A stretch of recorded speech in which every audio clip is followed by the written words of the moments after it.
Yeah. Here we are. What up, Bobby Banger? We are back with the continuation of the Big Bang series. This is episode 5, season 3, episode 5. And well, we're gonna have some class today. We're gonna have a real class with a real professor. But before we get into all that, we got a few normal things to do. And then we're gonna introduce our special guest. Before I do that, how you doing, Anthony? How are the people? You on mute? Yeah, what's going on? Peace to everybody. Appreciate y'all tuning in as always. Y'all know how we do it every Wednesday. So yeah, you're in for a treat tonight, though. You're in for a big treat tonight. So, like Miss Juju just said, we actually get to learn from a real professor today. So, an expert in the field, right? Published, so he's absolutely published. Like what we do over here, we say it all the time. We lead you to the experts. We're not the experts, so we got one on for you tonight. So, yeah, appreciate y'all for tuning in. I'm gonna save you for last, Bobby Banger. What's going on, Miss Tiffany? Holla at the people real quick. Good evening. Thank you all for joining us. Enjoy the show. I love it. Kent? What up, man? What's going on with y'all? Everybody doing tonight? Y'all good? Y'all good? We good. Oh yeah. All right. How about yourself? Man, I'm good, man. Always love when we get to talk to the experts, man. Get more insight on what we already have a passion for and what we talk about daily. So yeah, man, it's gonna be a treat. What up, Unc? What's good, man? What's going on with you, Mr. Kent? Clark Kent? No, I bet I ain't know Juju's about to do one of them intros on you. You about to hit him with the intro, Juke? Who? No. Oh, Bobby Banger was good. What's happening with you? Short with it. That's how you gotta say Bobby Banger. What? I was waiting for you to do it. You said sup. No. I mean, like, say something to the audience. I know you got your church. You like you about to go to church. Got the hat. Where the hat at, GG?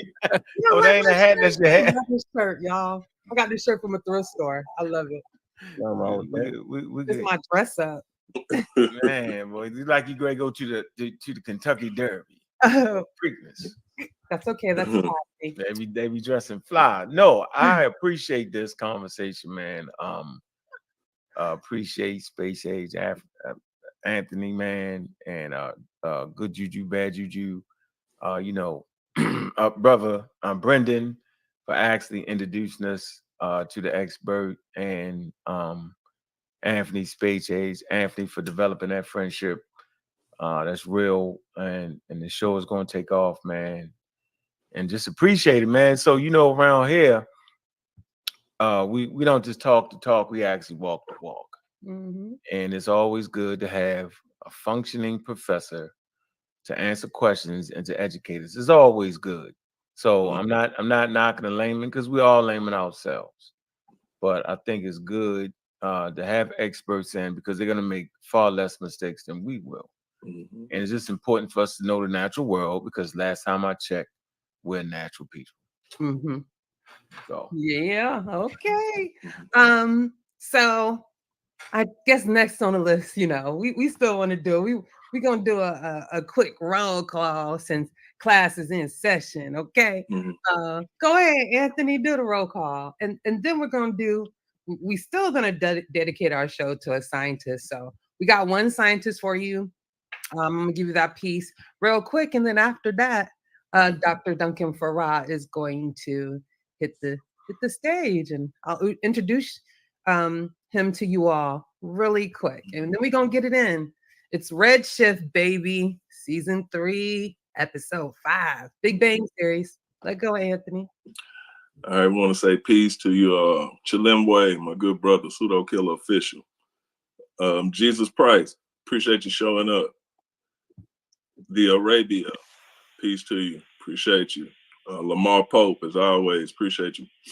Asiatic 777, appreciate you for tuning in. Joel Armstrong, Pseudo Killer Army Official, appreciate you for showing up. Sister Safa, appreciate you, my queen, for showing up. Keenan Wright, thank you, brother. Gary Barry, as always, appreciate you showing up. And Fetty, appreciate you. Thanks for tuning in, man. Awa Duras, thanks for showing up. Then we got Gary Hart, peace to you. Peace to you. Thank you for dropping through. And we got 504 top level, appreciate you. And Afro Ninja, always. Appreciate y'all for showing up. So let's get it, Miss Juju. Real quick. Go ahead. Big up the Sister Sapphire, Pseudo Killer Army, and big up the Fetty, Pseudo Killer Army. I just wanted to. Oh, that part. For real. For sure. For sure. Definitely. So real quick, we're gonna do our dedication. We always dedicate our show to one scientist. And today, me and Anthony decided on Sylvester James. Well, I decided, he agreed. So I'm just going to give you a brief synopsis on Dr. Sylvester James Gates, actually. To my knowledge, there's no relation. But this man is absolutely phenomenal. Real quick. So Sylvester James Gates Jr. holds the Clark Leadership Chair in Science. During his decade with the University of Maryland Department of Physics, he was named the Distinguished University Professor, University System of Maryland Regents Professor, and John S. Toll Professor of Physics at the University of Maryland.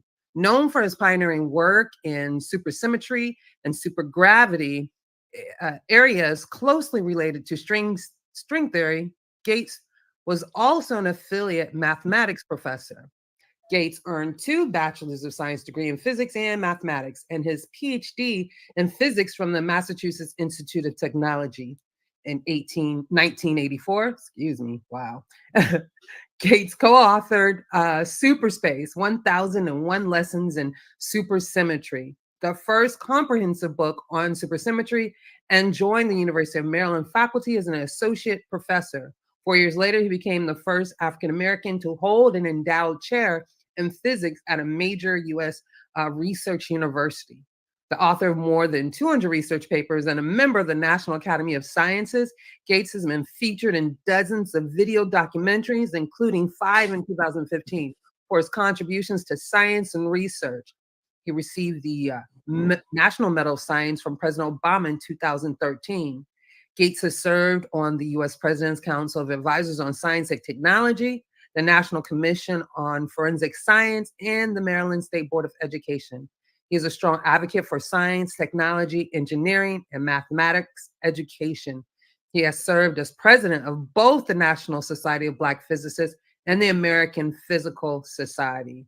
Ladies and gentlemen, Dr. Sylvester James Gates. Yeah. So now, without further ado, we will bring to you he's a PhD in astrophysics. He currently teaches at the University of Hawaii in Manoa. This is his second time to PK, but his first time on this platform. So without further ado, ladies and gentlemen, Dr. Duncan Farrar. Hi, Duncan. Dr. Farrar. Hello, sorry, I was just finding the unmute button. Hello, everybody. It's really great to be back. Thank you so much for having me. Peace, peace. And we appreciate you joining us, as I've said before, but can't say it enough, Dr. Farrar. I really do appreciate you. Oh, it's always my pleasure. I really love these things. So I guess we'll get right into it. As Ms. Juju explained, we've been, doing a series on the evidence for that supports the Big Bang, and we've covered, the CMB a little bit, galactic evolution, and we've made it to redshift. And I thought it would be good to see if we can get you on to give us a little bit of insight on, redshift and what it is. And I guess that's the first question. What is redshift, Dr. Farrar? Sure. So let me give just a few kind of preambles to this. First of all, I have a weird kind of computer setup, which means that I can't see the chat and I can't really see like people's like video feeds. So if anyone has a question or a comment or wants to interrupt, please just like unmute or whatever and bound in, because if you go in the chat feature or wave a hand at me in the video, I'm not going to see that. So please do just unmute and ask away or comment away, and please do. It's if it's just my voice droning on, then it's going to be a bit dull. Also, okay, yeah, we can handle that. That sounds great. There's also a possibility you might hear a cat. We have a very, very opinionated cat here, and she's currently asleep, but she sometimes gets her up and wanders around and meows her head off, and she's quite loud. So if you hear a very loud cat, then her name is River, and she's lucky she's cute. Okay. Okay. So with all that said, redshift. Okay, so redshift is one of these ideas in astronomy where on one level it's a pretty simple idea, but on another level it's a really deep and kind of subtle idea. And I'll try and kind of get at those subtleties over the course of our time together. But starting from the top, just what is redshift? That's kind of actually the sort of the okay bit, the straightforward bit. Because what redshift is kind of like the Doppler effect, except not for sound, but for light. So you probably are all familiar with the Doppler effect, and just to kind of set the scene, just to remind people, the Doppler effect is this business where if you hear like a fire truck or an ambulance coming towards you, the siren sounds higher pitched. But if you hear a fire truck or an ambulance going away from you, the siren sounds lower pitched. Or, if you're standing near a railway track, a train's coming towards you, it sounds whistle. The whistle sounds higher pitched as the train's coming towards you. It sounds lower pitched as the train is going away from you. And the reason that happens is because sound is, of course, waves in air. And as the train or fire truck or ambulance or whatever is coming towards you, the motion of the fire truck or the ambulance kind of compresses those sound waves, because as the sound waves are being emitted from, or as the sound waves are being made, the fire truck or ambulance or whatever is also moving in the same direction of those waves. And so the waves kind of get shortened a little bit, and you hear them at a higher pitch than you otherwise would. And that's the Doppler effect. And just because, hey, it's always nice to have a bit of history, I read up on this about an hour ago. It was first coined by an Austrian scientist by the name of Christian Doppler way back in 1842. It's only less than 200 years ago was this idea first proposed. And you can do all sorts of interesting tests, like, if you're driving in your car beside the fire truck as it's sounding its siren, you'll hear it going at its normal pitch. But if you then slam on the brakes, and watch the fire truck disappear into the distance, as you slam the brakes on, you'll hear the fire truck siren change. So what that means is that the fact that you hear that fire truck siren at a higher or lower pitch results because of your motion relative to that fire truck. And that's the Doppler effect. Redshift and its complementary effect, a thing called blue shift, are conceptually at least exactly the same idea, except not for sound, but for light. So light can be thought of as a wave, just like sound can be thought of as a wave in the air. Light can also be thought of as a wave. Now, pardon me. Whether or not light is a wave or a particle, that gets into some very deep territory that sadly it would take a little while to get into, but just for the purposes of this, I'm going to assume that light is a wave. And so, just like sound, light can be perceived to be at a lower frequency or a higher frequency, depending on how you are moving relative to the thing that is emitting the light. Now, the reason this is not so kind of well known or like in the popular consciousness is because the speed of light itself is incredibly fast. It moves at, well, I'll give you the exact number. It moves at 300,000 kilometers per second. And that's insanely, ridiculously fast. You know, nothing on Earth goes anything like that speed. And so what that means is that in day-to-day life, you never see this effect. So for example, let's say you are in your car and you're driving towards a set of traffic lights and those traffic lights are green. It doesn't matter how fast you go in your car, you're never going to see the light, the green light from those traffic lights shifted towards longer wavelengths or lower frequencies due to the equivalence of the Doppler effect, just because your car doesn't go anything like as fast as light does.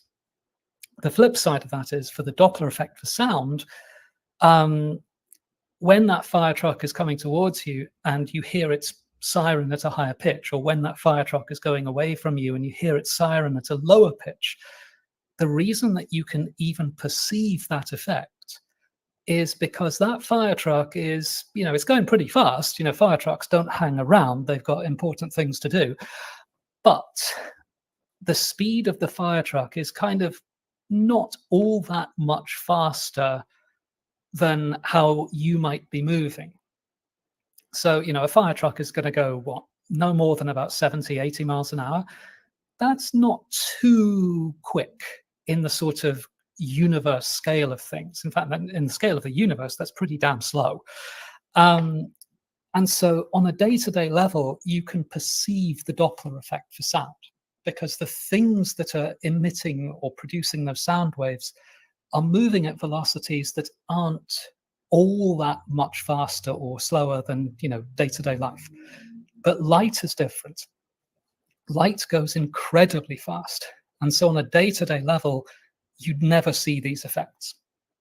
However, when you get out into space, when you start talking about things in our galaxy or in the universe, then velocities of things can get considerably faster, just because, hey, the universe is a big place and things can move at speeds that are just unimaginable on Earth. And therefore, outside of Earth, the phenomenon of redshift, where the wavelength of light gets longer as perceived by us, or blue shift, where the wavelength of light gets shorter as perceived by us, those effects start to become perceivable. And in fact, if you go back and look at the history of the subject, Christian Doppler predicted that light should show this effect. Way back in 1842, he said, hey, look, I predicted it does work for sound waves.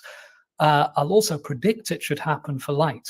But way back in 1842, no one could measure this. You know, they didn't have the facilities. However, fairly shortly after that, I think something like maybe 10, 20 years after that, astronomers started to be able to measure this effect only only very slightly.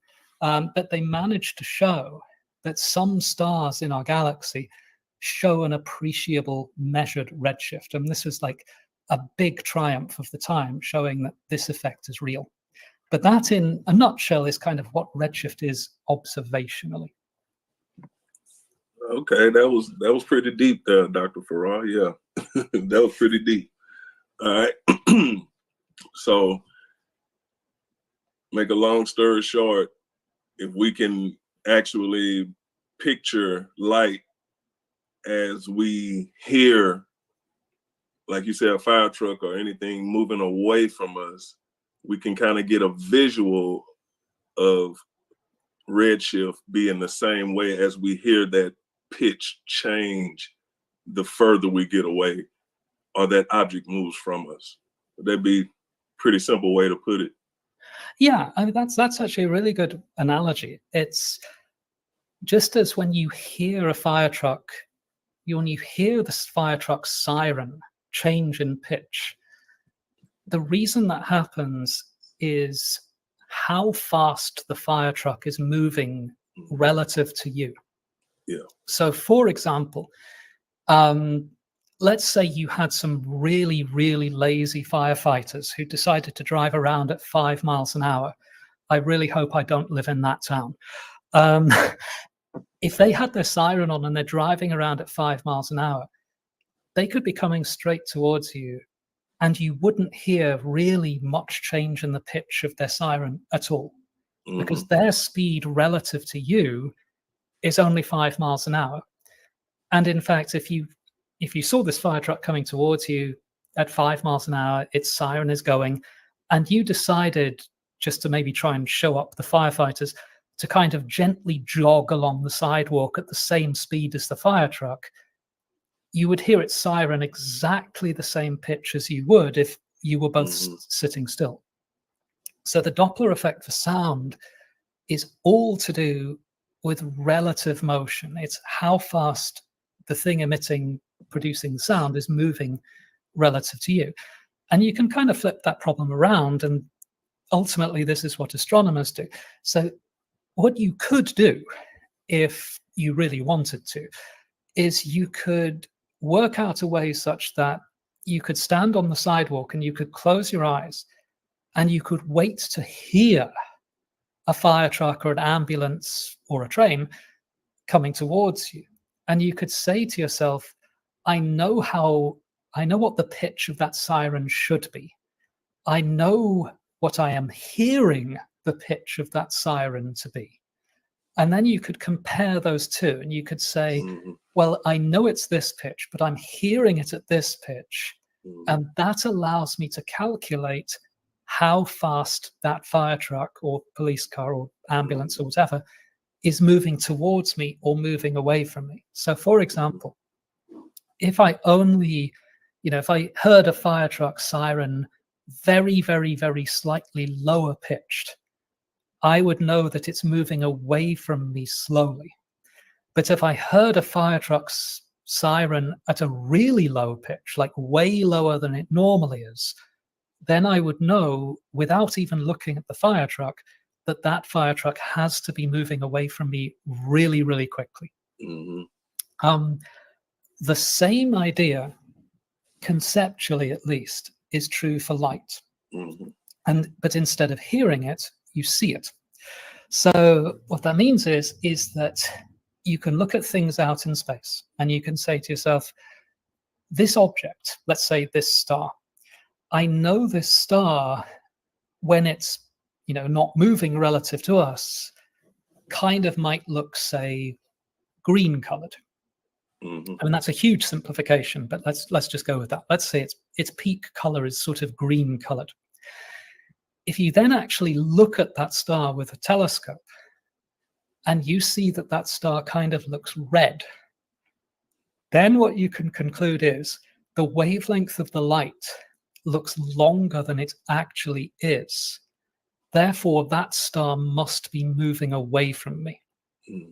The flip side of that would be if you look at that same star and it kind of looks blue, then you can say to yourself, well, I know the star is really green, but it kind of looks blue to me. And therefore that star must be coming towards me. It's exactly the same idea as with the fire truck. With the fire truck, you hear a lower pitched siren than you know the siren is, and therefore you know that the fire truck is moving away from you. With light, you look at the object and you say to yourself, the light looks longer wavelength, lower frequency, therefore it must be moving away from me. Or flip that around, if the object kind of looks shorter wavelength, higher frequency, it must be moving towards me. I'll give you one last quick example. Let's imagine there was a clone of planet Earth somewhere far away in our galaxy. And let's imagine that you had a insanely powerful telescope, like way more powerful than anything we could ever build. And let's imagine that with this super powerful telescope, you could zoom in on this clone of planet Earth, and you could zoom right in and look at a grassy field. So what you would do then is you could say to yourself the following. You could say, I know that grass is green. You know, if you go outside and go to a park, or, you know, go look at the lawn, whatever, you know, you can see that grass is green. You know that grass is green.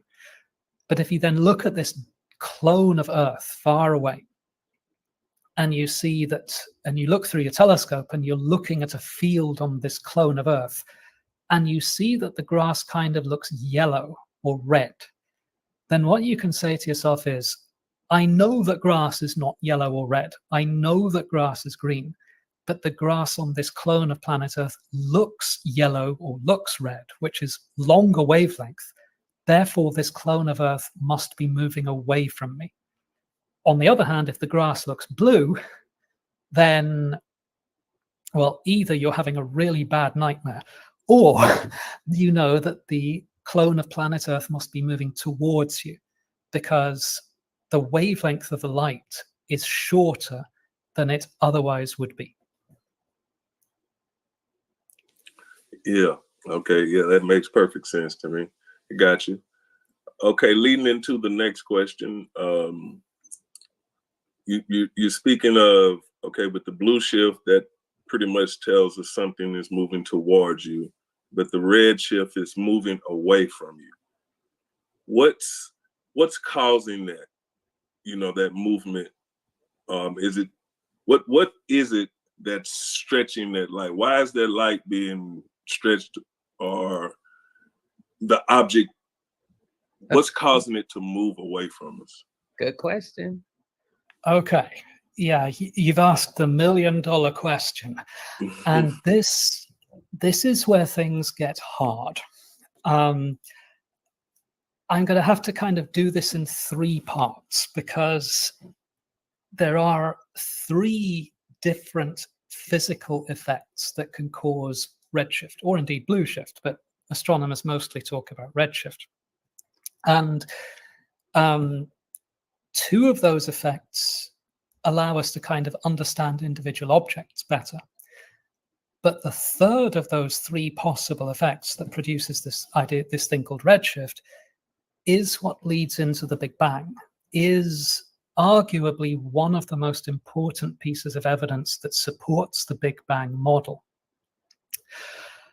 Okay, so I'm going to do my best with this. I'm just going to give maybe a sort of a warning isn't quite the right word, but when I teach undergraduate classes on this stuff, and redshift confuses undergraduates studying physics. I'm just saying that because to kind of set up the idea that this is a subtle topic, but I'll do my best. Okay.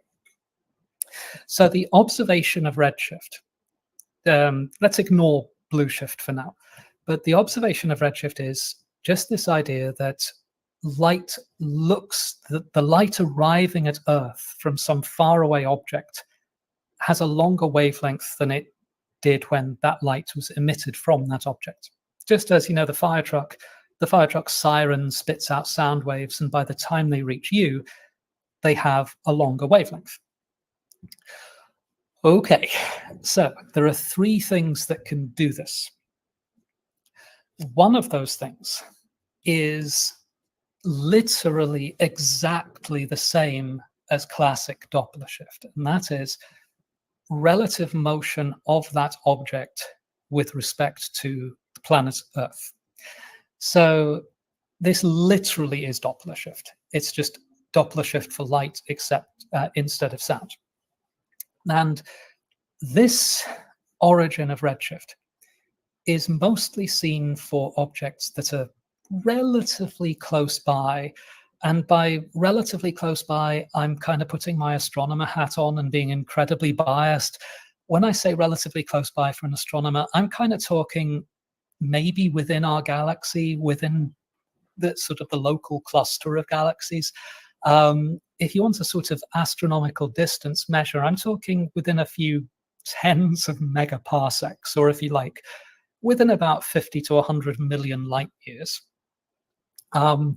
If you want that in kilometers, you're going to have to give me a minute, but roughly speaking, within a few 100 million light years. And, oh, I'm sorry, yeah?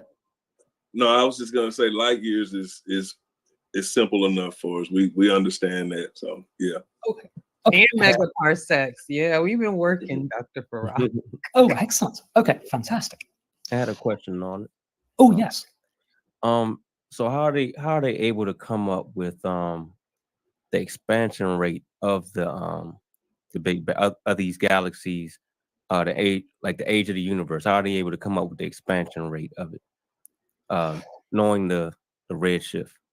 Oh, that is an extremely good question. Right, I would have to answer that when I get to the third of the three things that can produce redshift, because the first two have got nothing to do with the Big Bang. It's the third one that's got all of this, everything to do with the Big Bang. So if you'll forgive me, could I kind of leave that question for a little bit and come back to it? But your question is literally the heart of why this stuff is important. Okay. Okay. Any other questions while I'm here? Good. Do we want to address chat questions or wait, Anthony? I want you to continue real quick, and then we'll get some in after you finish, the reasons, okay? Yeah. Okay. I love Yeah, those sure. visuals, yo. They make it real, you know what I'm saying? Real easy to understand. Yeah, sure. Okay, totally. Okay, so let's take the first of these origins of redshift and just say, this has nothing to do with cosmology or the Big Bang. It's not boring, but it's nothing to do with kind of the origin of the universe. So this origin is, as I was saying, literally the same as Doppler shift for sound. So if you've ever seen a picture of the Milky Way, for example, then you might know that our solar system is kind of out in the sort of outer regions of the Milky Way. It's in a pretty dull sort of, you could say it's in the suburbs. And you also may remember from those kinds of pictures that the stars in the Milky Way, and indeed all galaxies, are kind of orbiting around and moving around. They basically kind of orbit the center of the galaxy. What that means is that if you imagine that you're sitting on just one of those stars, then according to you, you're sitting still. But if you then imagine that you're sitting on that orbiting star and you're looking at all the other stars in the Milky Way, then relative to you, some of those stars will be moving slowly and some of those stars will be moving quickly. If you want some numbers, the slowest stars relative to us would be moving at maybe 1 kilometer per second. The slow is relative here. They're moving pretty damn quick. The fastest moving stars relative to us in the Milky Way would be moving at maybe a few 100 kilometers per second. And this is enough to give rise to an observable redshift, or indeed a blue shift if they're coming towards us. And the way that you would measure this is kind of exactly equivalent to getting that super powerful telescope, zooming in on some grass on a planet orbiting one of these stars, and seeing what color it looked to you. And then more precisely, kind of seeing how that color compares to what color the grass is on Earth. The way that you would do this in practice would be to take a spectrum of that star and look for spectral features, emission lines, absorption lines in the spectrum of that star. And you would look to see how much those lines are shifted relative to what you measure their wavelengths to be on planet Earth. And that's a measure of the redshift or the blue shift. And that's actually a remarkably straightforward thing to do. You just need a telescope with a decent spectrograph pointed at a star, and you're away. You can do it actually really quite easily once you're into the swing of things. That kind of redshift is a measure of relative motion, and it's really, really handy, because what you can use it to do is to say, how did the dynamics of stars and galaxies work? You can use it to build a model of how all the stars in the Milky Way are moving relative to each other, and that tells you about the structure of the Milky Way galaxy itself. You can use it to measure how galaxies nearby to our galaxy are moving, and that can tell you all sorts of things about how our local cluster of galaxies formed and evolved, and so for example, you may have heard that the Milky Way and the Andromeda galaxy are going to collide in a few million years' time. The way that we know that is by doing this exact sort of measurement. You point a spectrograph at the Andromeda galaxy, you look at the shift of the spectral lines in stars in the Andromeda galaxy, and lo and behold, it's moving towards us. It's got a blue shift, not a red shift. And so you can deduce from that that it's going to collide with the Milky Way in a few million years' time. Okay, so that's origin number one for redshift or blue shift.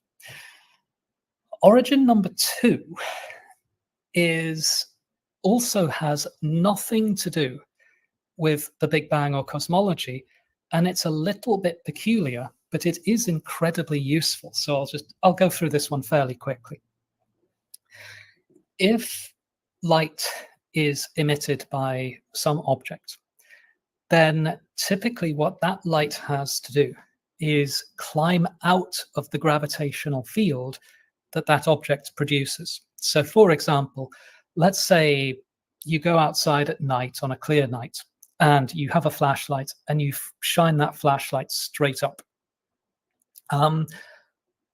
The vast majority of the photons from your flashlight, as you shine it straight up, will go straight through the atmosphere, because the atmosphere is fairly transparent, especially if you pick a cloudless night, and they will make it out into space.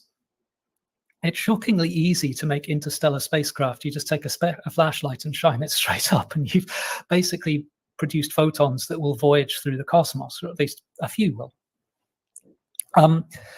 However, in order to do that, those photons have got to climb out of Earth's gravitational field. So just as, if you want to launch a rocket to the International Space Station, that rocket has to expend an awful lot of energy in order to get from the surface of the Earth to to where the ISS is. Photons conceptually have to kind of do the same sort of thing. They have to expend some energy to get from the surface of the Earth out to escaping from the Earth. And it turns out that this effect is universal. If you have light emitted by an object and that light escapes from that object, then that light will lose some energy as it's climbing out of that object's gravitational field. Now, for something like the Earth, the gravitational field of the Earth isn't particularly strong. And so the light escaping from Earth will only lose a tiny, tiny bit of energy.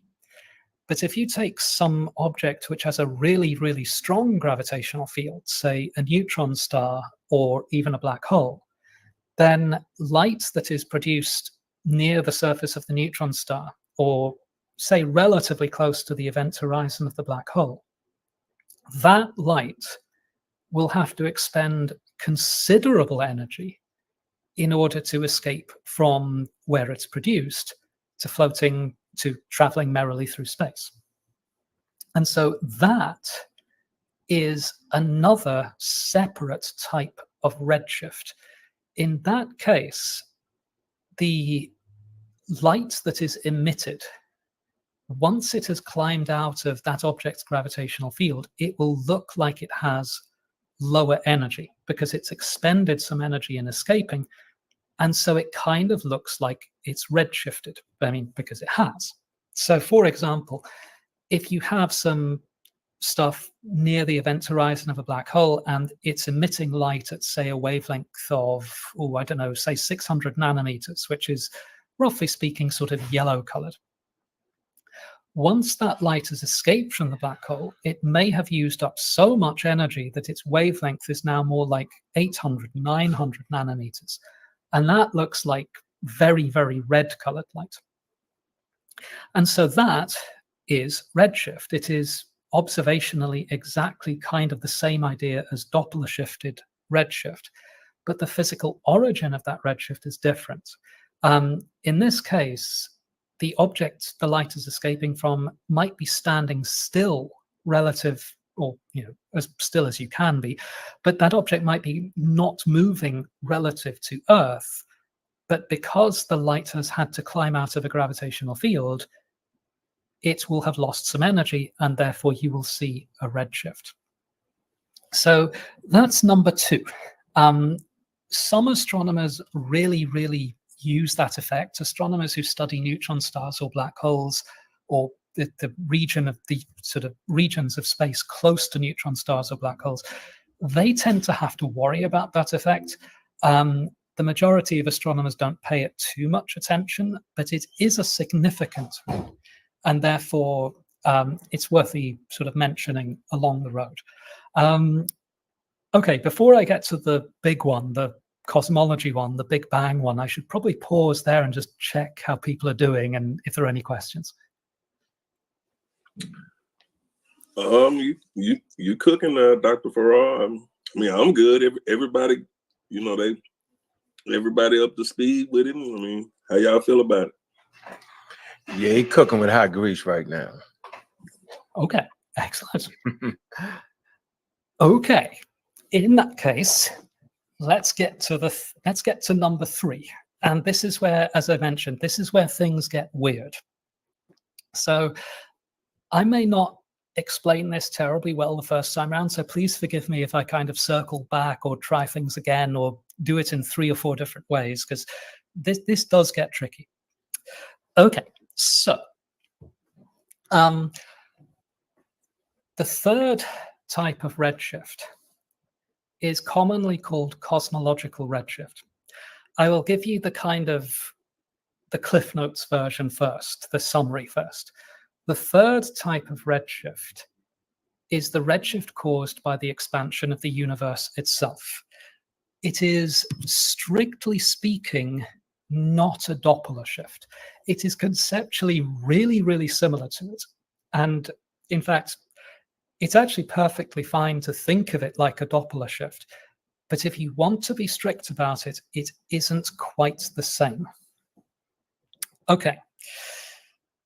This was first discovered and first really argued over starting about 100 years ago, when astronomers, in particular, there were 2 of them that did this. There was a guy called Vesto Slipher, who was European. I'm blanking on where exactly he was from. And at least in America, much more famously, a guy called Edwin Hubble. And there was a third guy called George Lemaitre who kind of tied the theory all together. But what these astronomers started to observe about, literally about 100 years ago, it was the 1920s, was a curious fact. And that was that as soon as you got further than a certain distance from the Milky Way, a distance of, it varies a little bit, maybe about 10, 20 megaparsecs, then if you measure the redshifts of galaxies, what you saw was something very, at least at the time, was perceived as peculiar. What they saw was that the redshifts of galaxies got bigger and bigger and bigger the further away they were. So, for example, if you have a galaxy that is relatively close, maybe a few, 20, 30, 40 megaparsecs, which in the scale of the universe it's a staggeringly huge distance in human terms, but in terms of the universe, it's actually not that much at all. That galaxy might have a relatively small redshift. However, as you go further and further away, greater distances, the redshifts of galaxies got greater and greater and greater. And another thing that was observed at around about the same time is that once you got past a certain distance, you never saw a blue shift. All galaxies were redshifted and redshifted alone. So Hubble is famous for this, even though Festo Slipher arguably discovered it first. Hubble was probably the first to popularize the idea that the greater the redshift, the greater the distance. And this is codified in his famous law, Hubble's law. I believe one of the visualizations is a picture of this. It's a really good one, actually. I might steal it for my class. You can have it, and I got it up for you, Dr. Farrell. Oh, excellent. Oh, wonderful. Thank you. So this is the sort of the relationship that sets this idea on a firm footing. There's another visualization which is, if anything, even better. It's the one of the 2MASS catalog. I can't remember the exact link, but it's the one where there's like lots and lots of points, and the close by ones are blue, and then the further away ones are green, and the further away ones still are red. And there's a cone of avoidance, which is basically where the 2MASS telescope couldn't actually look. It's up for you. Oh, perfect. Thank you. So that visualization actually kind of shows the same idea, where the center is where we are. And then as you go further away from the center, you go from blue to green to red, where the colors are kind of indicating what the redshift is. If you're nearby to Earth, the redshift is small. And as you go further and further away, the redshift gets bigger and bigger and bigger. Okay, so this back in the 1920s caused considerable controversy because it's extremely strange. Back in the sort of 1920s and maybe before, humanity's perception of its place in the universe was that the universe was probably static. That is, galaxies didn't really move much. Galaxies were kind of, well, where they were. There was this idea back then that galaxies were these things called island universes, and that, the universe kind of stayed more or less the way it was for all time. This is actually what Albert Einstein wanted the universe to be like. And so people generally thought that if you looked at faraway galaxies, they shouldn't be moving in a different way to nearby galaxies, because after all, the universe should just be sitting there, minding its own business, not doing very much. This discovery that nearby galaxies showed a small redshift, but as you went further and further away, the redshifts of galaxies always, and I mean always, got bigger and bigger and bigger, according to Hubble's law. This kind of really caused huge problems for this idea that the universe was static and immutable and eternal and unchanging, because what it was showing was that galaxies that are nearby to us are moving away from us relatively slowly. But galaxies that are further and further away from us are moving away from us quicker and quicker and quicker. And the further away they are from us, the faster from us they are moving. And this was such a revolutionary idea, such a strange and unexpected discovery, that there were plenty of arguments against this. There were plenty of people who tried to come up with alternative explanations of this. In particular, there was an observation. I mean, this wasn't made in the 1920s. This didn't come until, oh God, when would this have been? Maybe the 1960s, 1970s. What was observed then was something, and I'm just going to warn you in advance, this is going to sound impossible. But what was observed then were objects, galaxies, with redshifts greater than 1. And that might just sound like, who cares? Like, you can have a redshift greater than 1. In fact, if you go and look at the latest discoveries from the James Webb Space Telescope, those galaxies can, the highest redshift galaxy that we've got right now, I think, is around about redshift 14. So redshift of 1 these days is just nothing. However, a redshift of 1 has a particular connotation. And that connotation is that the velocity that redshift corresponds to, because remember, redshift is really just a measure of how fast something is moving away from you. A redshift of 1 corresponds to the speed of light. So a redshift of greater than 1, at least on the surface, means that galaxy must be moving away from our galaxy at faster than the speed of light. And, you know, as any textbook or any popular book or any TV show will tell you, that's not supposed to be possible. And this then gives rise to the interpretation of this. That 2-mass image, the one with all the colored dots, is a brilliant kind of visualization of this. Because the way that this is interpreted is not exactly that those galaxies are moving away from us. That is, it's not the case that you've got some vast empty space and there's galaxies scattered through it, and those galaxies are moving within that space.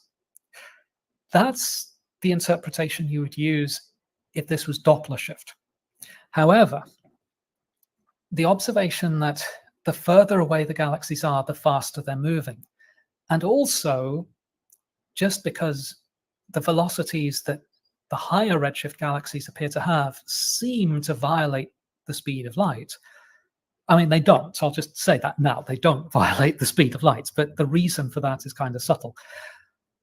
This gives rise to the interpretation of this third effect as cosmological redshift.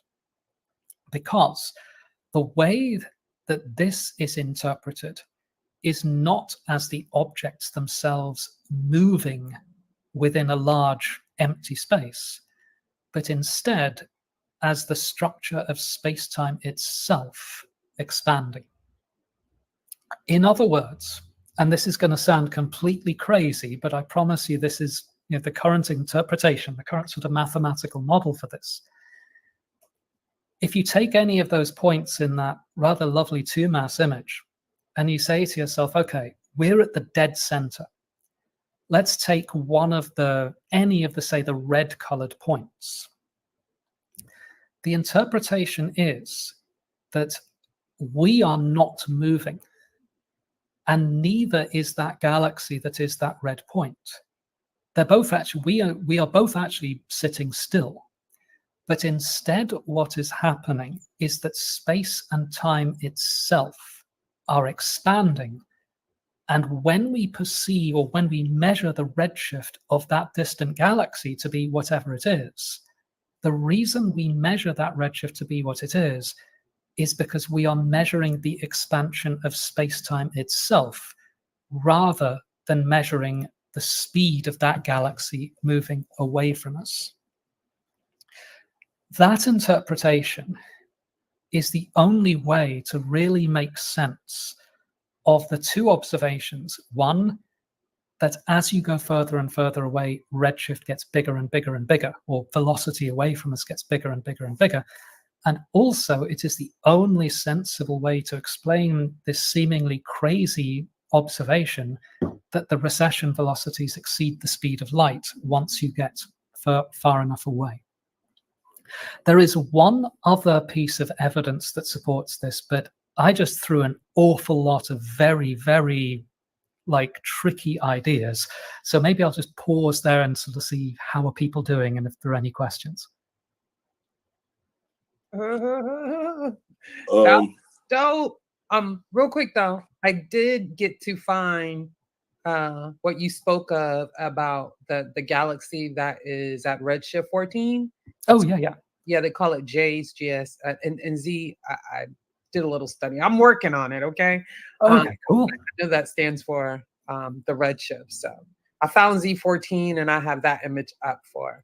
Oh, fantastic. Oh yeah, it's really cute. It's like astronomers get hugely excited. You know, you look at the image and it's like, oh, there's this little tiny inconsequential blob, and like half of the astronomers around the world are kind of completely going crazy over it. But it really is an amazing discovery. Yeah, that's pretty dope.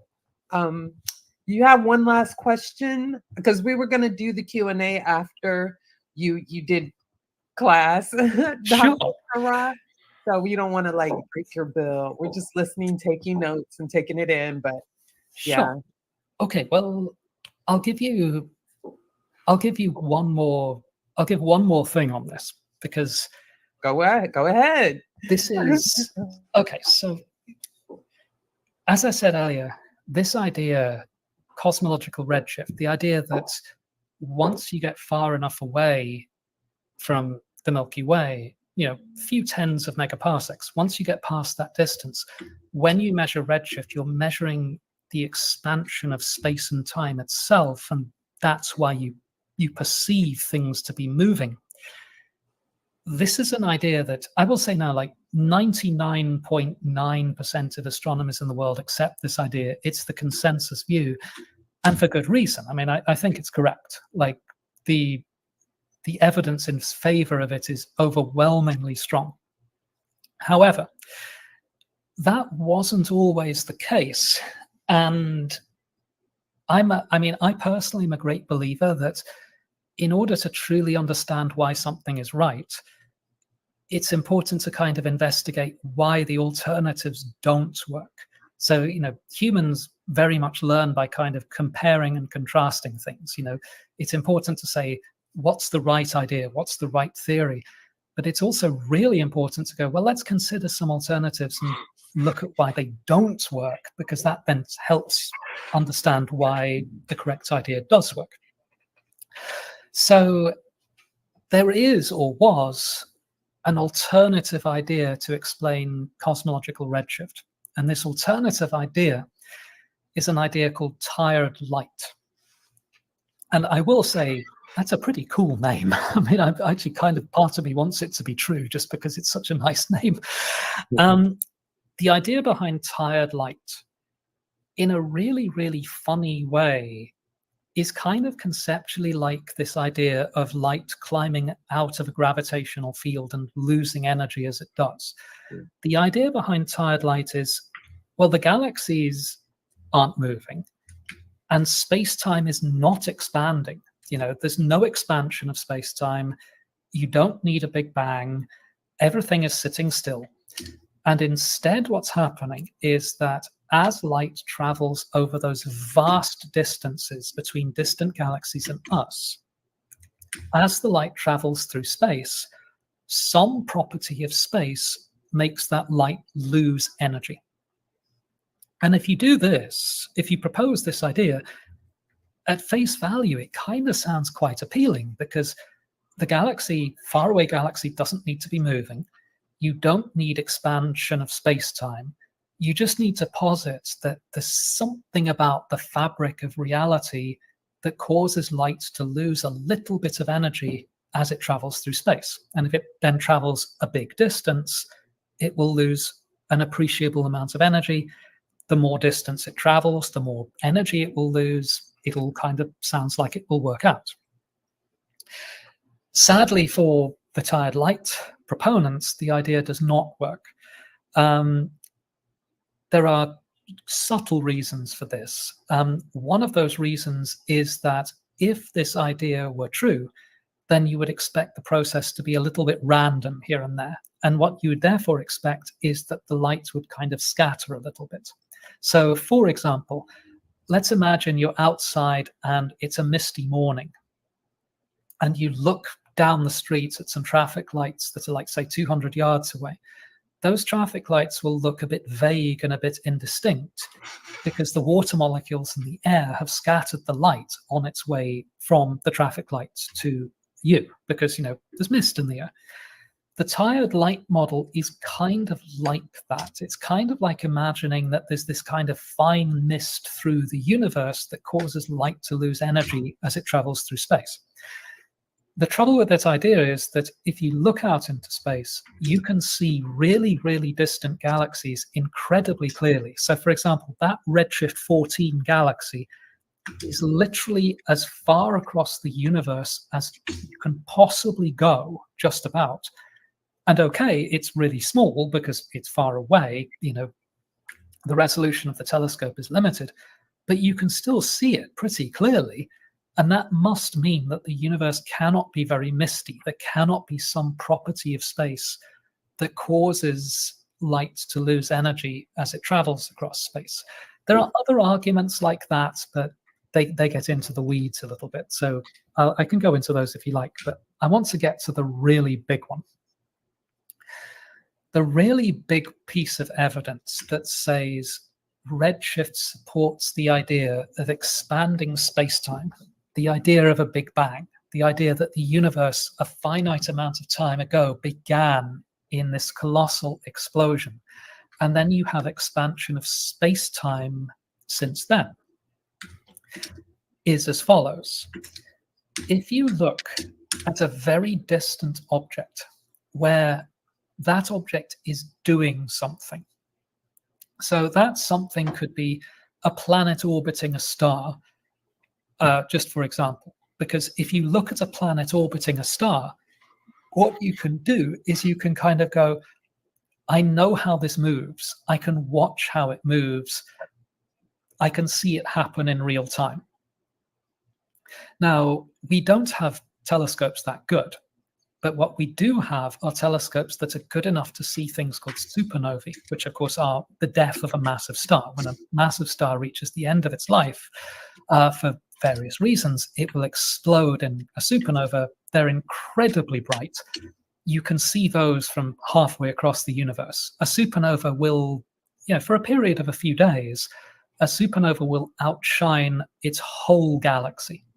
One little star produces, for a period of maybe a week, more light than the rest of the galaxy put together. They're really bright explosions. Okay, so here is then the really cunning bit. What you can do is you can look at supernovae that go off relatively nearby to us, and you can do an interesting experiment. And that experiment is to say, how long does it take from the moment of explosion to the point of peak brightness? And then how long does it take for that supernova's brightness to decline from its peak brightness down to a low level? And, unlike explosions on planet Earth, which are very quick, a supernovae takes a little while to get up to its peak brightness. It takes, if you look at them nearby, these numbers aren't exactly right, but I'm just using them as an example. It might take, say, 5 days to go from the point of explosion to peak brightness, and then tens to hundreds of days to decline from peak brightness to being indistinguishable again. So that's relatively nearby. And, if you look at nearby supernovae, they're incredibly interesting things.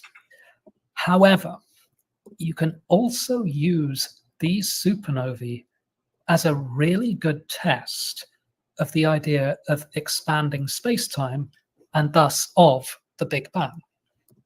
Because what you can do is you can find yourself a supernovae as far away as possible, very high redshift. And you can do the following experiment. you can study that very distant supernovae. And instead of measuring its redshift, what you do is you time how long it takes to go from explosion to peak brightness and then to decline again. And what you then do is you say to yourself, I'm going to time how long it looks like it's taking.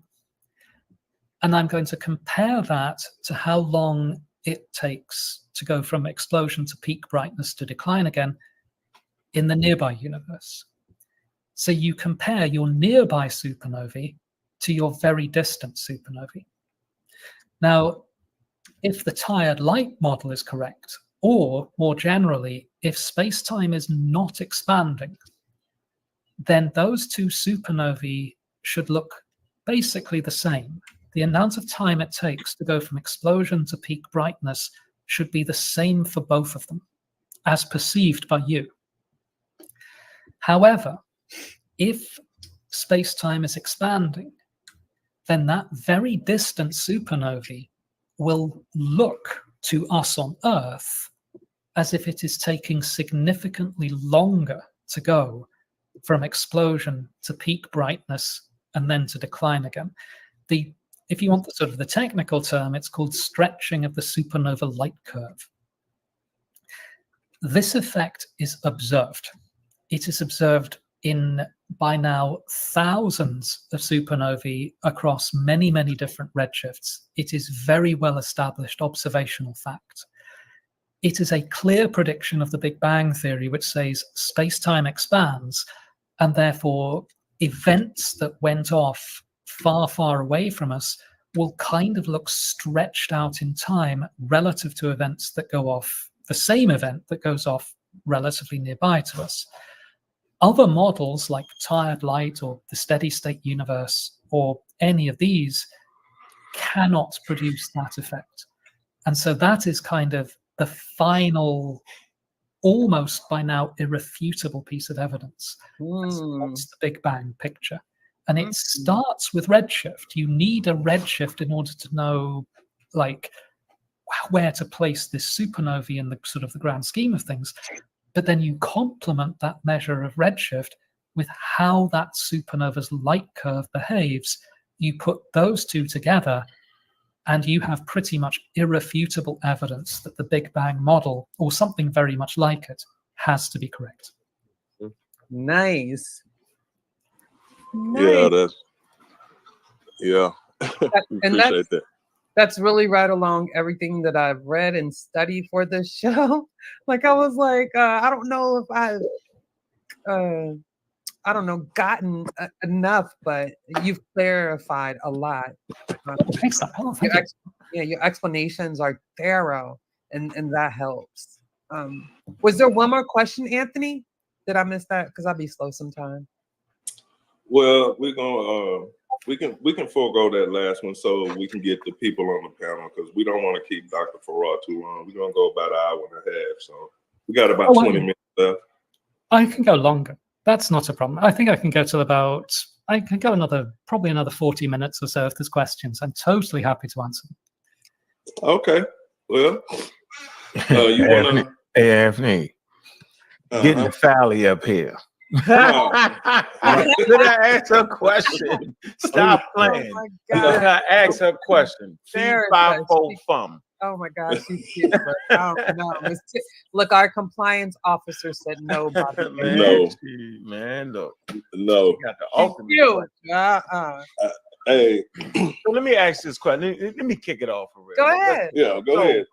So, Professor, do you have any of your students at any time that tell you what you're talking about is pure religious and rubbish? Do you have any of your students ever say that to you? Let's get it. Come on. Let's be real. Yes, it has happened. Oh my God. Okay. It's pretty rare, but it has happened. I mean, I will say the times that has happened, I think maybe in 20 years of teaching, it's happened maybe 5 times ever. And I mean, I'm kind of going by hazy memories here, but I would say 4 of those times, the question is actually, I think, completely reasonable, because I mean, I think that it is. I mean, okay, you're going to get different views on this from different people, Mhm. but I think, when someone's talking about any particular topic, Mhm. I think it's perfectly reasonable to kind of stand up and go, "Hey, look, I just don't believe what you're saying to me. I don't get it. I don't. I think it's not right. I think it's nonsense, etc." Can you? And the sort of the implicit question there is, can you explain it to me in a different way? Can you contextualize it with my understanding? Can you make it relate to the way that I think? Can you, say it to me in a way that's going to resonate with me? And I think that that's a completely fair thing to ask, because, I mean, the universe is an incredibly beautiful place, but it's also an incredibly subtle, complicated place. Mhm. And it's also, I think, the majority of scientists I know, including me, would acknowledge that we don't have the full picture at all. I mean, everything I'm talking about, or everything that you might hear about, say, other things like, say, dark matter, dark energy, the origin of the universe, the fate of the universe, we don't have the full story for that at all yet. What we have at the moment is what you could call a working model that kind of, for the most part, works, but at the same time, it's also got huge issues. There's problems with it. There's areas where it doesn't work at all. And I think that questioners who challenge the sort of the currently popular models and say, hey, look, these are the problems with it. This is why it doesn't work. I think those are really important things to do, because science ultimately is not about establishing a collection of facts. It's that science is, at least to me, a method by which things come to be known. You never really stop asking questions. You never really stop challenging or saying, hey, this is all just nonsense. Let's try and do better. Now, there was one kid who did it in a sort of a rude way, but hey, that's one kid in 20 years. So, I think that's a pretty good hit rate. But I think as a whole, it's a very valid question. Okay. Dr. Appreciate Farrar. that. Appreciate that. I wanted to get Nafali's question out the way quickly. That's for you, Sister Nafali. Appreciate your question. Oh, sure. Can I kind of piggyback off of that question? Wait a minute. Because in our community we have a lot of skeptical people when it comes to science and believing. I'm just going to say mainstream society, for whatever reason, for whatever cultural reasons. What resources could are out there for a person that may not have a background in physics and calculus and the fundamental sciences like that? What are resources out there where a person that doesn't have that background can kind of go to understand these extremely complex concepts, but in layman's terms? Because I think a lot of times, a lot of this stuff, it gets lost in the translation and it's just literally over people's heads and it's past their comprehension level. But where is somewhere that we could direct them to so that they could maybe brush up on the general concepts a little bit more, so they at least will be more mentally equipped, or be able to understand when they come across someone like you who has like a dense understanding of the details of these concepts? Wait a minute, Dr. Farrar. My 2 cents is the planetarium and the library. Go ahead. Start there. Oh, I'm going to say I heartily agree with your 2 cents. I think those are incredibly valuable resources. I will say, though, that's a profound question, and a question that's, I'm just going to go really, really big picture here. I think that question is arguably one of the most important that faces humanity right now, and is a question that still is not got a particularly good answer. I'm just trying to compose some thoughts here. I think for any individual or group of individuals, the resources that will work for them are going to depend very strongly on who that person is, what their background is, what, where they grew up, what their parents did, how they experienced life. Mm. And it's, I think, I cannot recommend a sort of a single resource or even a single collection of resources that are going to work for all people. So, for example, in the past, when people ask me, tell me some good popular books on astronomy, black holes, and so on, I've tried a variety of books. So one book I used to recommend was a book by Kip Thorne called Black Holes and Time Warps, Einstein's Outrageous Legacy, because that book kind of resonated with me. When I was like a kid, I read that book and it was like, oh, wow, this is like, whoa, I'm like kind of somewhat inspired by this. But then later in life, I met people who just said, this book is like the biggest turnoff they've ever read in their life. Like one of the arguably the most famous popular books of all time in science is a book by Stephen Hawking. And Brief History of Time. A Brief History of Time, yes. Yeah. That book was like an international bestseller. It was like top of the New York Times bestseller list for like months. It was raved about. And I remember reading it and thinking, this is just crap. Not just because it was wrong. I mean, it wasn't wrong. It was just the way he described things didn't work with me. I'll give another pair of examples. I know some people who think that the popular books by Neil deGrasse Tyson are the best thing they've ever read. I know other people who think they are the worst thing they've ever read. I know some people who think there's a popular, I can't remember the title of the book, but there's an astronomer called Katie Mack who's written a book which oh God, my mind's going. I can't remember the name of it. I know some people who think that book is amazing, and I know some people who don't really like it at all. So I can't give a sort of specific recommendation. I'll try and give some general thoughts. Is it The End of Everything? That's it. Yes. Okay. Okay, wonderful. Thank you. I got you. So the things that I have noticed that tend to work, the things that I've noticed that kind of get people interested and inspired and like learning things and, away from conspiracy theories and so on, is a community that encourages curiosity.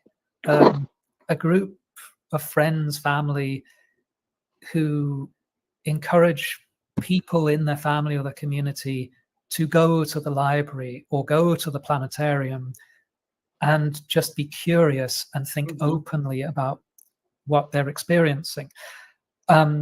Putting that a slightly different way is when there's a community that say to people, hey, look, if you read a book by, I don't know, Stephen Hawking, and you don't get it and you think it's awful and, you don't understand a word of it, that doesn't mean that you don't get it. That just means you need a different book or a different YouTube show or a different planetarium. I've lost count of the number of times when I was a high school student or an undergrad where I would go to class and just go, I don't understand a word of this.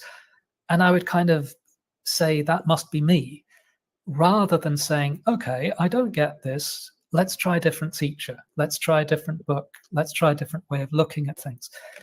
And I think if people have around them a support system that says to them, go read different books, go experience different planetarium shows, go try different YouTube channels until you find the one that kind of resonates with how you think. That to me, I think, is the most important thing, because then they can go to Amazon and just be like, okay, I know roughly what books will work for me. They'll get those books, they'll get those resources, and they'll start to fly. And so I would say that is really the key to getting things to work. Right. Yeah, I know I first started, first started our Galaxy Beyond, but me looking for links or interactive sites to gauge people's attention. I would just put different ones because, like you said, it depends on the person and their background, right? What may work for someone's understanding may not work for the next person. So I always try to be very flexible and put lots of variety of the same, of different sources for the same subject matter. So yeah, I love that question. I mean, I love that answer, Dr. Farah. Thank you. Cool. Yeah, it's a great question. And let me tell you, astrophysics for people in a hurry was like amazing for me. Yeah, you know, by Neil deGrasse. It's odd you say that because I read that book and I thought to myself, I don't like this book. I don't think it's that great. And then I actually met, but the thing is, I then met 3 separate people who said, that book's great. And then proceeded to give me really good explanations of difficult topics that they had learned from that book. It was probably so simple for you because you already know the information, so it was like it's the same. I did have another question for you though. Wait a minute, before you do that, Kent, I just want to mention Dr. Moya McTeer. I don't know if you heard of her, Dr. Farah, but Our Galaxy, the Milky Way. Is it the story of our galaxy, the Milky Way? That's a good book because it kind of gives you introduction to astrophysics, but it does it as in a story like our galaxy having a relationship, with different things in the cosmos. It's it's pretty awesome. I'll correct the title. I probably got a little bit wrong, but go ahead, Kent. Sorry to interrupt you. Okay, so now when talking about the Big Bang, say like with my friends, or we talk about it sometimes in our Discord, and often the challenges or what's said to us is, well, y'all believe something came from nothing, like the universe just popped out of nowhere, like from nothing, right? And you had like Lawrence Krauss wrote the book, what was it? Something from nothing. Something from nothing. And they really like try to piggyback on the nothing part of that. Can you explain like what astrophysicists mean when they speak of nothing not being like there's no such thing as nothing when you're talking about the universe? Good, Kent. Wow, you guys are on fire with these questions. That's a really good one. Okay, I will try and do justice to that, but that's a very deep question.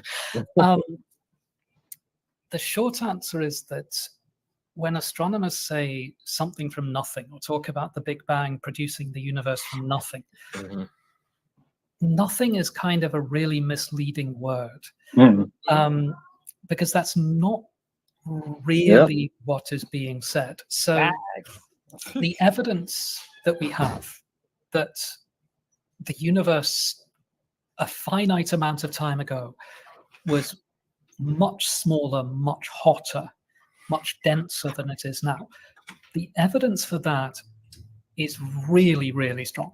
Like, if you go back maybe 40, 50 years, the evidence wasn't quite as strong, but nowadays the evidence for that picture is incredibly strong. And that's the kind of the colloquial meaning of the Big Bang model. It's that some finite amount of time ago, the universe didn't look like it did today. It was much smaller, much denser, much hotter. What astronomers and physicists then try to do is to say, well, okay, that's great. What are the logical consequences of this? How do you take that observation that the universe was smaller, hotter, denser, 13 billion years ago? How do you take that and construct a sort of a global model for reality around that? And this is where things get interesting. And this is where the difficulties arise, because there's various ways you can do that. And the most, if you like, the most popular way, the way that most astronomers and physicists go at this is to say, well, if the universe was hot and dense some time ago, then if you go further and further and further back, you must keep getting hotter and smaller and denser. And at some point, you're going to reach sort of an infinitely small point. So you're going to reach, if you like, the primeval atom, the point from which all things came. And that is certainly one way of doing things, and it could well be right. I mean, no one knows. No, we don't have clear answers to these things.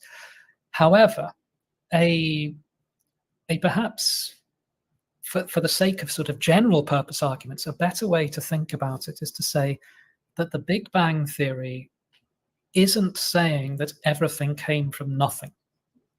The Big Bang Theory is instead saying that once upon a time, the universe was much smaller, much hotter, much denser. And then over time, it expanded and grew to become the universe we see around us today. So you could view the Big Bang model as being a model where you get a huge number of particles created almost all at once in a really short space of time. And then that huge collection of particles then just starts to expand and grow. Those particles coalesce to form stars and galaxies. Now, if you then wind the clock back, you have a number of options for how to wind that clock back and what you do. So one way to wind the clock back is to say, you start from literally nothing, and then physical laws pop into existence. Particles governed by those physical laws pop into existence. You get expansion. You get the universe we live in today. That's one approach. But then these days there are, I think, I'd say that astronomers and physicists have kind of moved beyond that and started to look for ways that you can incorporate that idea into a more global picture, where you can say, maybe you have some kind of level of existence, and then for whatever reason, you get in that level of existence some kind of particle creation event that produces a universe that may look a bit like ours and may not look like ours at all. And that universe has a set of physical laws and a set of behaviors, and it will do its thing. And our universe is then just one universe embedded in this sort of higher plane of reality. You know, we are one version of a possible universe, and that maybe there are many other universes that have slightly similar physical laws to ours. Maybe they have completely different physical laws to ours. But the overarching picture is our universe is just one of many universes, all of which play out, you know, maybe a little differently depending on how they were created. Now, that sounds like completely mind-blowing. You know, all of a sudden you've got many, many universes. There are problems with that picture because it actually doesn't kind of solve the original problem, which is how do things come to be? Right. And because it's just kind of kicking the football down the field, you know, instead of saying we just have one universe, now you're saying you have lots of universes, you have lots of problems that you now want to solve. I guess the short answer is, and the reason I'm kind of hesitating with this one is that it's about the deepest question you can ask. I don't think anyone knows the answer, but I think it is also fair to say, therefore, that we don't know that everything came from nothing. I think a better way to put it would be, we don't know where things came from. We just know they come from somewhere. But what that somewhere is yet is we do not yet know, and we still are trying to work out. True indeed. That's a detail. Real quick, and Bobby, I'm gonna let you have it. But I got a question I want to ask too, Miss Juju. all right. So, before we get out of here. Got it. I think we're going to forgo that third part and get to the questions because that's a good part too. But John Nix was in earlier, and remember when Ankh asked you the question about, what was that question again for Natalie, Bobby Banger? What about How do you get religious people to understand what you're talking about? Well, yeah. in your That's really what I response- want to ask. How do you? But that, No. yeah. come But on. either way, in your response, you said absolute, and John Nix wanted to know what did you mean by that. No, I don't remember. Scratch it. But Ankh, ask this question on the screen. Remember, I'll come back to it. It was so Can long I ask ago. him? Let me see. Can I ask him if he thinks the assumptions? What's the underlying entropic gravity? Am I saying it right? Or sound, at least in your view? Entropic. Entropic. My fault. Entropic gravity. Um, And that's from Zen. I will admit, Ah. entropic gravity is not a model I am particularly familiar with. Mhm. I don't. I would have to say I'm really not sure of the details of that model enough to be able to talk about it. From what little I remember, entropic gravity is one of a family of models that seeks to explain why you get the law of gravity that we do. How can you fold that into a sort of a broader physical picture that also explains wider concepts like the expansion of the universe and dark matter? I don't immediately recall anything about that model that rings alarm bells in my head. I don't think there is evidence that uniquely supports it, but that's not a criticism because there's a lot of competing models that try and do a better job for explaining gravity. And the issue I think that the astronomy and physics community have at the moment is we have an overabundance of models, but not really yet enough physical evidence, observational evidence to distinguish between them. But I think entropic gravity kind of falls into that category. I think it's still in the running, but I don't think, at least I am not aware of evidence that kind of favors it over other competing models. But as I said, it's not something I'm terribly familiar with. I'm really, really sorry, so I can't give you a good answer to that one. Do you know anything like about that. the holographic universe? He said that's what he was thinking. If not, that's fine. Dr. Um, Fulton. If again, that's I think one of many competing models that are out there to kind of explain in a broader context the origin of the Big Bang. The basic problem that all of these models face is that there's a very strong limit to how far back in time you can look. Mhm. So I don't know if you've covered this, but there is a very important observable feature in the universe called the cosmic microwave background. And Right. it's, I mean, I dare say you guys have talked about this, but just to kind of briefly summarize, the cosmic microwave background arises, it's produced in the very early universe. I mean, we're talking about redshift. The highest redshift galaxy we know of is around redshift 14. The cosmic microwave background is produced at a redshift of about 1,000. Mm. It's way, way back. It's like maybe 100, it's produced maybe 100,000 years out. No, less than that. About 100,000 years after the Big Bang. I may not have that number exactly right. It's been a while since I've looked this stuff up. Okay. Now, the cosmic microwave background is produced when the universe expands and cools enough that electrons and protons can combine together to make hydrogen atoms.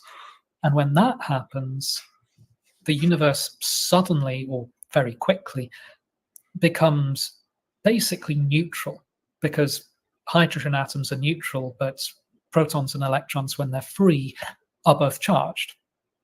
When the universe becomes neutral, all of a sudden, it becomes relatively transparent to radiation. And so what that means is that the very last thing a photon did as the universe transitions from being ionized to neutral, that's the last thing, by and large, that photon will ever do, because the universe is then very transparent. And those photons are what form the cosmic microwave background as we observe it today. Mhm. The flip side of that argument, though, is that at redshifts above 1,000, or before the cosmic microwave background was created, the universe is still ionized. And what that means is that it is not transparent at all. Photons bounce around madly off all the charged particles that exist back then. And so the universe back then, if you remember, I was talking about a misty morning and seeing traffic lights in the mist, and they kind of look a bit blurry. The universe back then, prior to this event called recombination, is like an incredibly foggy day, when you can barely see your hand in front of your face. What that means is that light doesn't tell you anything about where it was originally produced. It only tells you about the last thing it bounced off.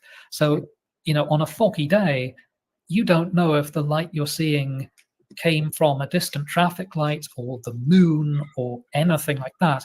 All you know is the last thing that light did, which was bounce off a water molecule in the atmosphere right beside your nose. What this means is that the cosmic microwave background is really kind of a limit to how far back in time we can look, at least with light.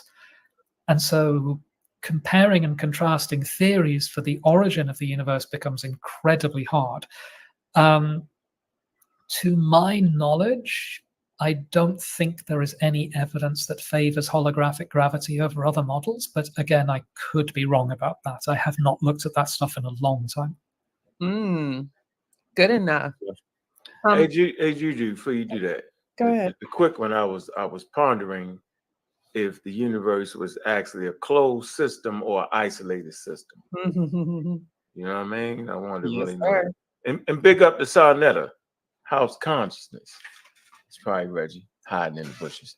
It's okay, either one. Thank you for joining us. Yeah, but that's the question though. Is it an isolated system or closed system?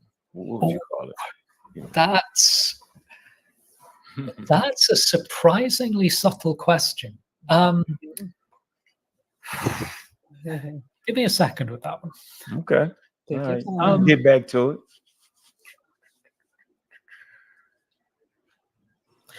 The short answer is it can probably be treated as isolated, but I need to kind of qualify that answer. Okay. When someone says, or when an astronomer says the universe, what they are really doing is saying, they don't say this because it would just be too many words, but what they're really saying is the observable universe. They are saying the limit to how far you can see, the limit to how far you can get information.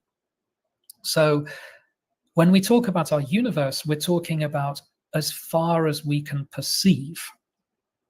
So the highest redshift galaxy is the current limit of, if you like, how far we can perceive things to be, and therefore the limit of our ability to observe things. Now, whether or not that is closed or isolated, there's two ways to answer that. One is to say, well, by definition, that's isolated because that defines how far you can see. That defines how far you can perceive things to be happening. So by definition, because you cannot perceive farther than that, anything beyond that cannot be affecting what you're observing, and therefore what you are observing is by definition isolated.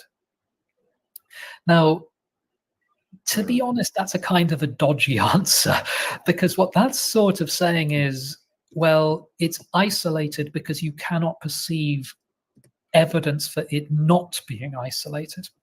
But at the same time, that's kind of getting at the heart of what constitutes evidence in astronomy. Evidence in astronomy is limited by how far you can see. And if you can only see so far, you cannot get information further than photons can have traveled. And so literally by definition, therefore, what you perceive is like defined as being isolated. Now, the broader question, is there a reality beyond that, beyond what we can see? The answer to that is probably, but again, it's kind of a difficult question because we can never, by definition, get direct evidence of that. And so we can never know anything about it. I mean, your question effectively could be regarded as a way of stating a thing called the anthropic principle, which has caused more arguments over coffee in astronomy and physics departments than anything else. But it's essentially a way of kind of stating, how do you know things? Like, what limits can you set on knowledge?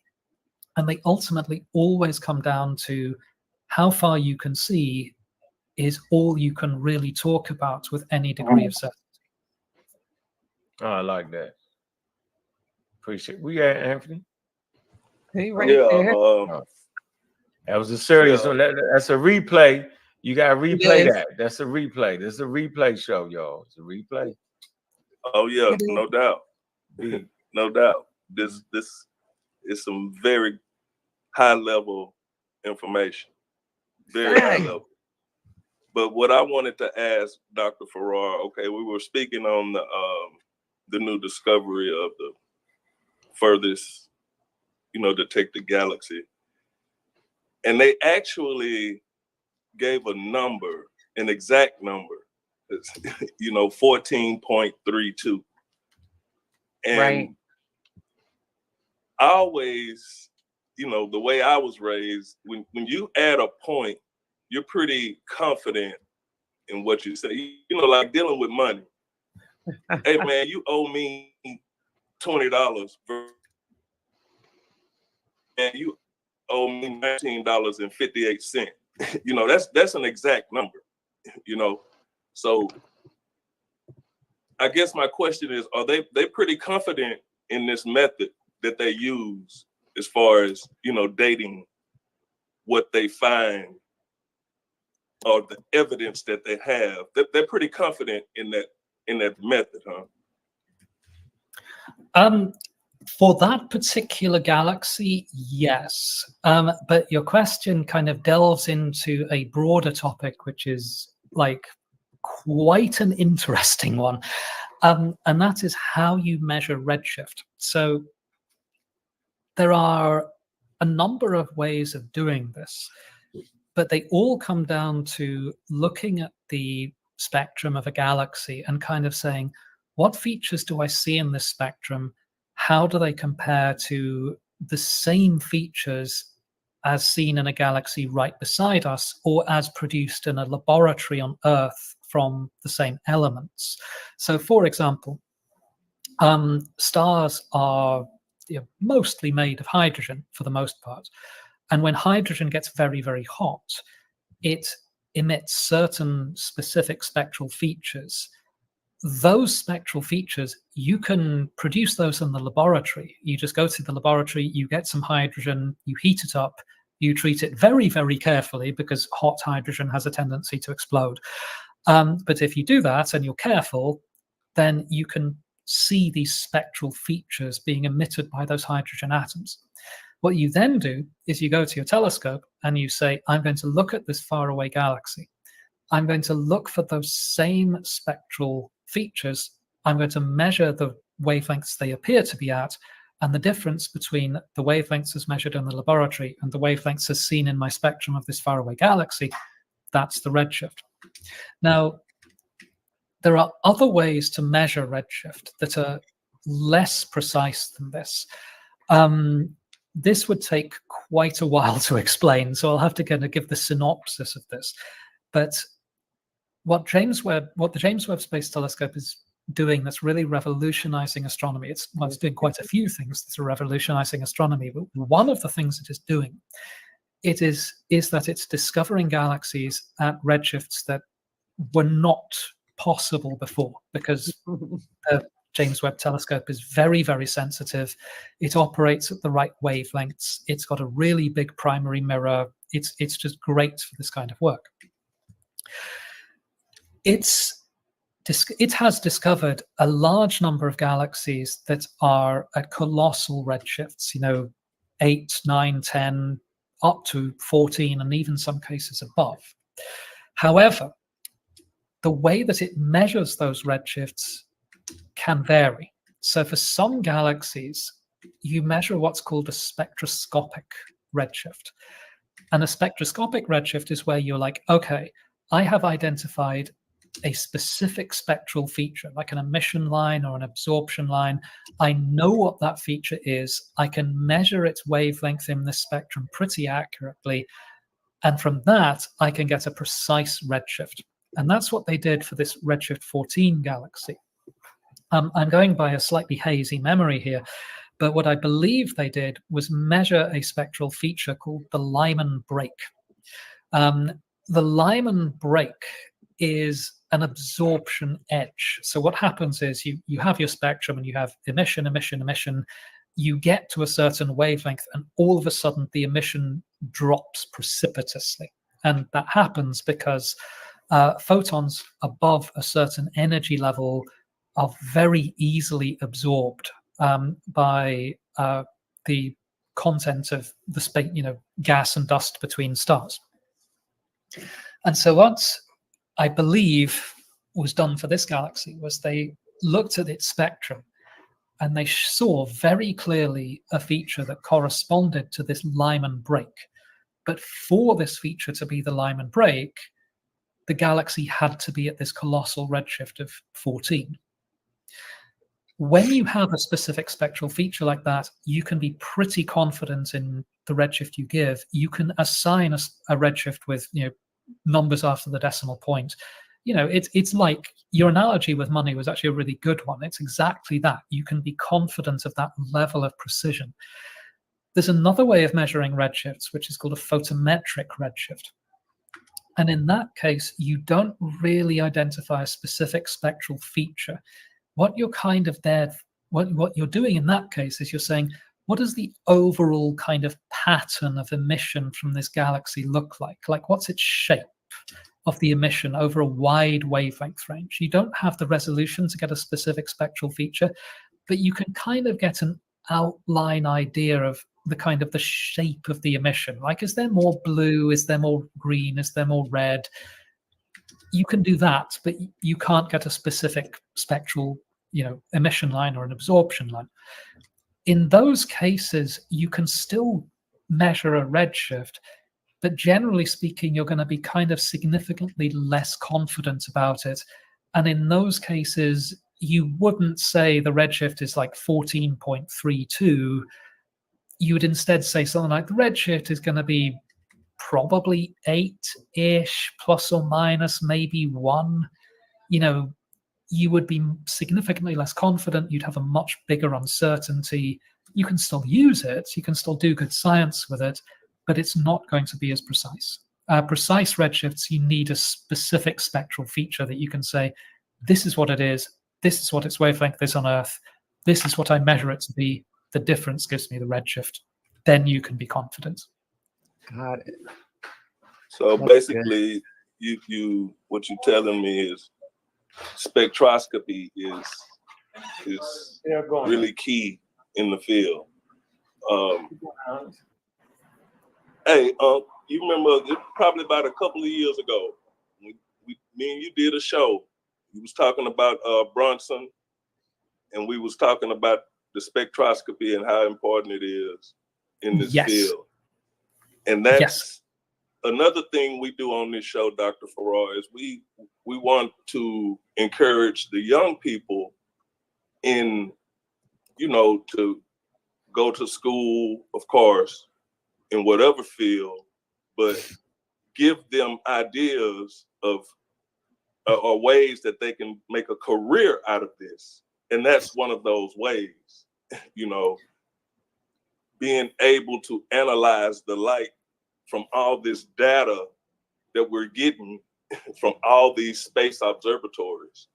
Oh, absolutely. So I just wanted to add that little point. But go ahead there, Ms. Juju. Yeah, I was gonna first I'll start with the rest of the panel. Anonymous Preem. What up, PK family in the building? Did you have a question for Dr. Farrar? Well, yeah. This is kind of for my understanding, and it kind of it kind of relates to what he was saying about the observable universe earlier. Every time I see a map of the universe, they have the Milky Way is at the center. Now, is that because of that phenomenon of the observable universe? Because no matter what direction we look, we can only see as far as we can see. And that's why it's kind of a circular type of a circular shape. And I guess my question was to kind of give me another point in reference. Say if you were in another galaxy, say Andromeda, if you were to look at the universe from that perspective, would it kind of look the same? Meaning in every direction, Andromeda would be the center, and it would just be that because that's just the limit of what we can see. No, Dr. Farrar, can I practice a little bit? I'm sorry, say again? Can I practice a little bit? Absolutely, sure. Yeah. I feel like I want to flex because we did this in the homogeneity of the universe and the isotropy of the universe. And in the institute Right. is yes, but I'll let Dr. Farrar go in and expound some other details about your question. Sure. So, I mean, I'll first say, yep, that's spot on. That's the right answer. I'll also say that is a fabulous question. I'm genuinely impressed. So the answer to your question is yes, you're absolutely right. So when you see a picture of the universe drawn, the Milky Way is always at the center because that's where we are. And every direction we look, the furthest away thing we can see is effectively limited by, well, two things. One, the speed of light, and two, the expansion history of the universe itself. Because the furthest away thing we can see is not limited just by the speed of light. It's also limited by how the fabric of space-time itself has expanded over the course of time since the Big Bang. So, you know, the furthest galaxy we can see is a lot further away than the age of the universe multiplied by the speed of light. Now, that essentially means, though, that in all directions we can see roughly the same distance away, which means if we draw the observable universe, as you put it, like see the same distance in all directions. And so if you draw a map of that, it looks like a circle with us at the center. A huge part of the reason for that is exactly what I'm sorry if I massacre this, what Miss Juju was saying, that isotropy and homogeneity are key to that, because if the universe was not isotropic and homogeneous, you would not see that. You would see something different. But because observations have shown us that the universe is isotropic and homogeneous, that's what we observe. Your follow-up question about what would we see if you hopped over to another galaxy, I actually use that exact analogy when I'm teaching undergrad classes on this. And what you said is exactly right.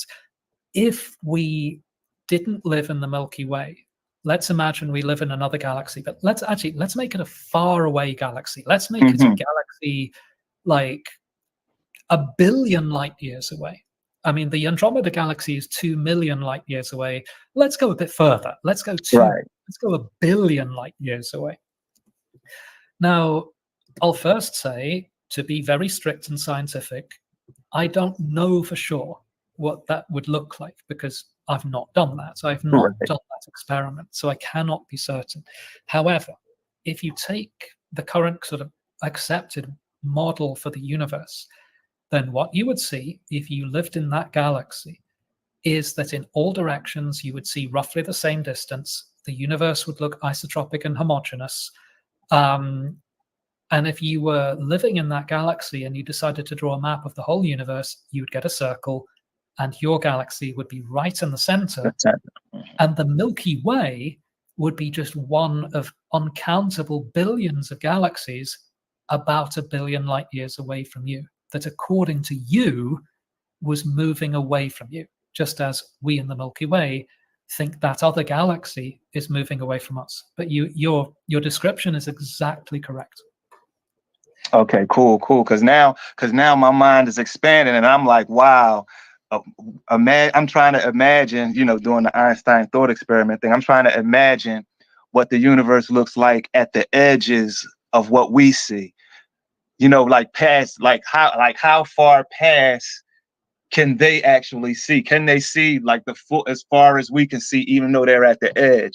And then that just is like it's kind of mind blowing because it's already astronomically big numbers, and then to think it could be even something even further, going in either direction, whatever direction you're going. If you're out there, and if you're say I'm in the Milky Way and I'm looking to my right.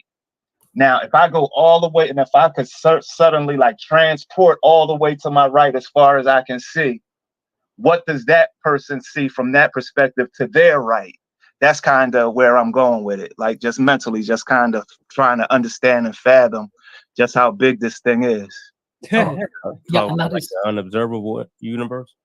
Yeah, and that is a fabulous thought experiment to do, because that kind of thought experiment kind of really informs the ideas of, well, what does isotropy and homogeneity really mean? A lot of this stuff with cosmology and astronomy, the concepts and the words are so mind-blowing that sometimes they can scare people away. They can kind of make people think, oh, wow, that sounds so weird and magical. It's not even worth trying to think about. But what you're doing there is exactly right. The way to understand this stuff, the way to kind of peer deeper into the mysteries is literally just to basically sit and think deeply and do thought experiments. I mean, Einstein has this reputation of being this brilliant, quick thinking scientist. The reality is exactly the opposite. Einstein, by all accounts, thought really slowly, went really carefully, and spent a huge amount of his time just kind of sitting and thinking about things and just kind of pondering and playing around with ideas. And sometimes he'd get it wrong and sometimes he'd get it right. But the only way you can do either of those things is by thinking slowly in the first place. So yeah, that's a brilliant thing to do. Nice. I'm so sorry to my sister, Lady Killer, Miss Tiffany. Did you have a question or anything? No, I am just listening to the show. Thank you. You're welcome. I at least wanted to give you the chances. Appreciate it. Absolutely. We have a few more people that joined the chat. Well, one left, but let me find this. Oh, Who else is that right there? Sunchild. I'm gonna say Let him ask. Oh, Preem, what's up? How you doing, man?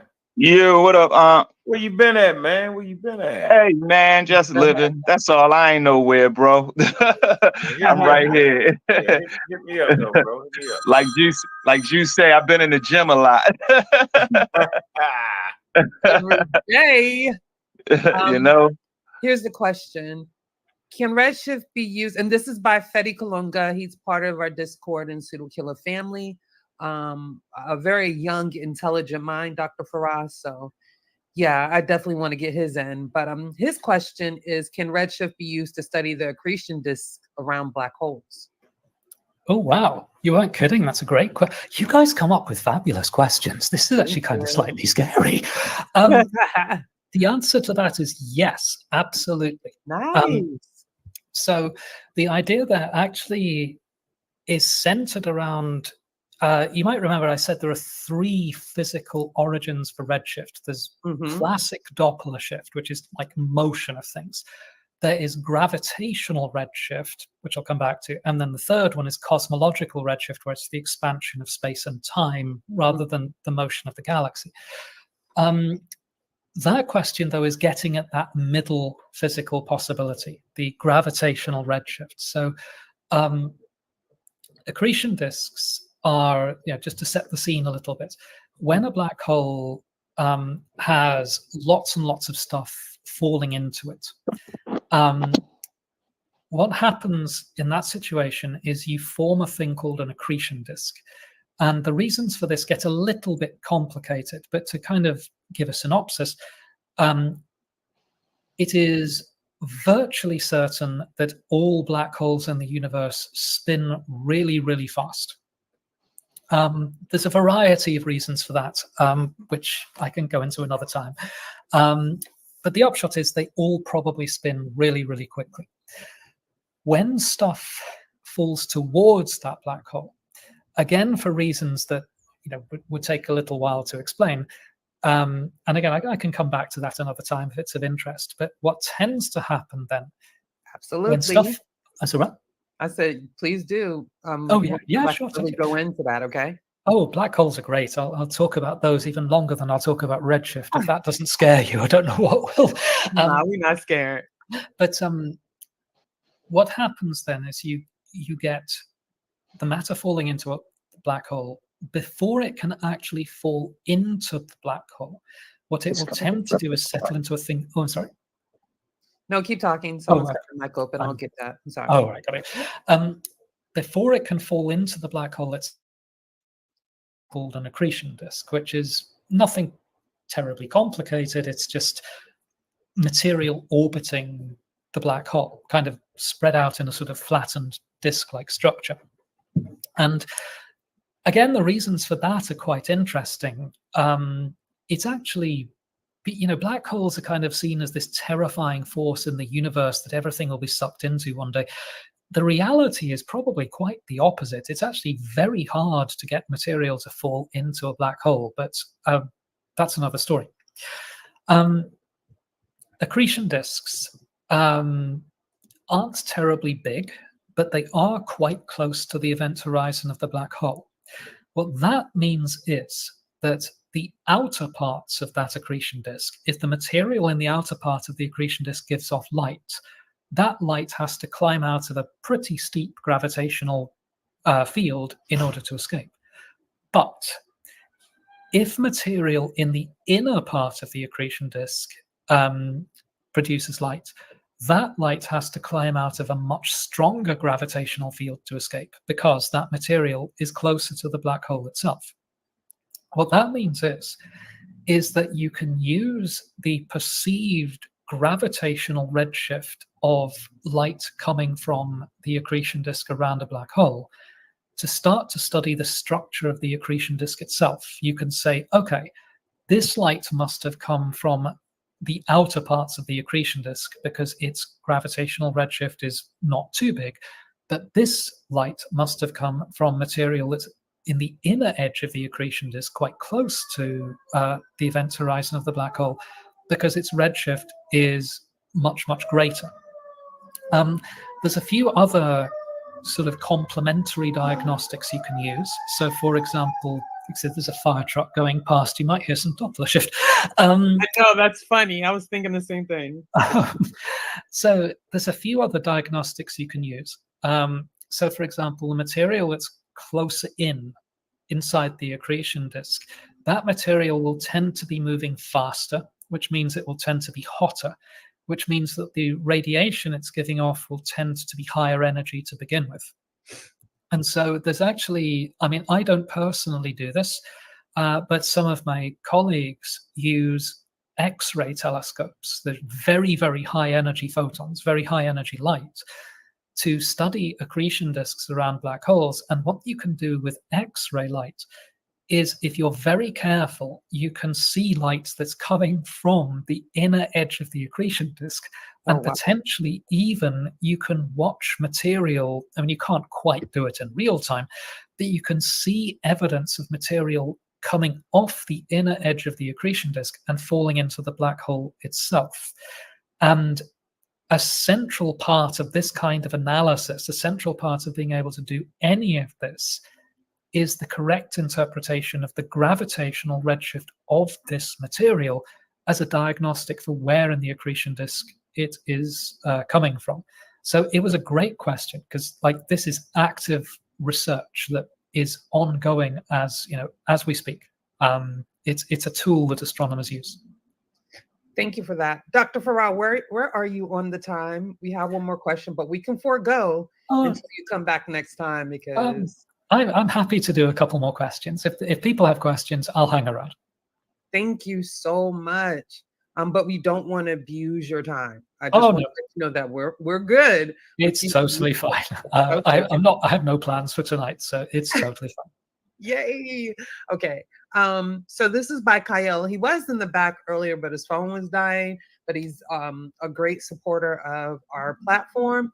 His question is, if we are comparing Redshift and Blueshift and using how we in a static environment are measuring time based on the speed of light, would redshifting locations have a different interaction with time as those in blue shifted locations? Okay, I'm going to need to don't think know. about that one a little bit. Go ahead. It depends a little bit on what sort of redshift / blue shift he's referring to. So if this is referring to redshift or blue shift that arises from the first of the three possibilities, so the classic Doppler shift, Okay. in that situation, the answer would be almost certainly not, because those kinds of velocities, by human standards, the velocities are huge, 100 kilometers per second, or sometimes even more than that. But in terms of comparisons to the speed of light or to the kinds of velocity you infer from the expansion of space-time itself, those velocities are absolutely tiny. And so the effect wouldn't really be perceivable. So to put that in a slightly more precise way, if you talk about the perception of time based on sort of classic Doppler shift, when something is blue shifting or red shifting, the answer there is that unless something really crazy is going along, if those two, if there was a clock set up in both locations, the clock would basically run the same for both of those places. You wouldn't notice anything peculiar. That's the easy answer. The much deeper answer comes when you consider instead cosmological redshift. And there, you don't get blue shift. It doesn't exist in that setting because we live in an expanding universe. Now, if you flip that around and say, well, hang on a minute, if we're in an expanding universe and you see redshift, what would happen if we lived in a contracting universe? And the answer there is, if we lived in a contracting universe, we would see blue shift instead of redshift. So we know from that the universe is expanding and not contracting, but it also means that redshift is, on the cosmological scale, all that we see. Now, in that setting, there is a subtlety. So, for example, if you had a clock on the table beside you and you look at it, it will run like a normal clock, one would hope.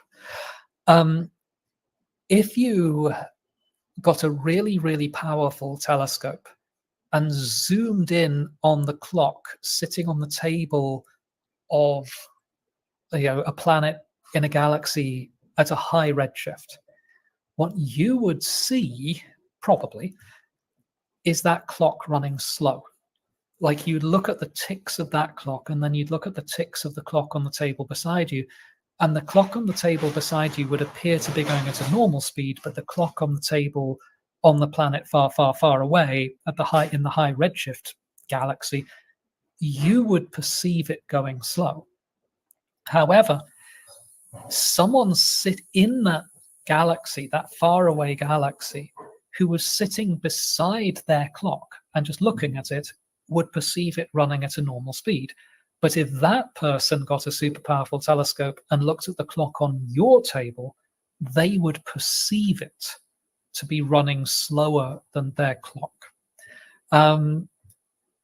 A more comprehensive answer than that would take probably a couple of hours, but because it's a very deep question. It concerns really the nature of time and time as a coordinate rather than time as this sort of absolute thing that is the same for everyone. But that's the kind of the high level summary of the answer to that question. Thank you for that. I don't see any more questions in our chat. You've done pretty much a thorough job, but I will give an opportunity for anybody on the panel who has maybe one more question, and then we're not gonna, abuse your time. We appreciate you extending that, but we're gonna save it for next time. And before we go, I know Bobby Banger wants to engage. Sure. Can I ask one question as well? I had a interesting question. How you doing, Dr. Farrar? How you? I'm doing well. How are you? I'm good. Thank you for the clarity in regard about for the question about accretion disk. I had another question. So does quasars, right? Does quasars, given the fact that it has high redshifts, can that give us, I guess, some insight into the development of supermassive black holes and like the early stages of galaxy formation and things like that? Oh wow. Okay, that's actually kind of literally the stuff that I do research on. So Go in. like you're literally going to get me going on that one. I'll try and keep this brief. The short answer is yes, absolutely. And in fact, quasars are arguably one of the best ways that we can study the build-up and development of the supermassive black holes that live in the centers of galaxies.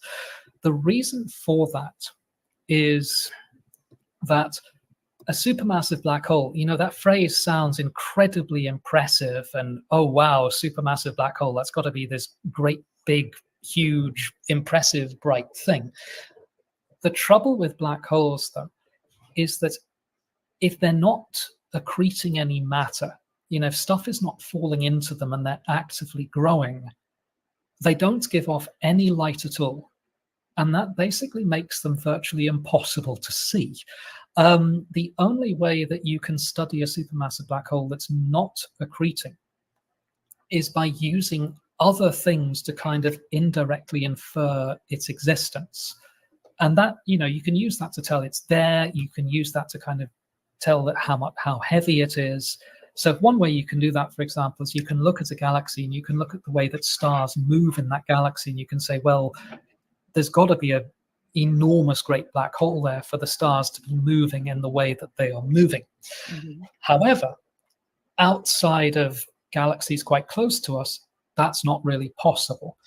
And so the only way that we have to study the buildup of supermassive black holes in galaxies across the history of the universe is by using quasars.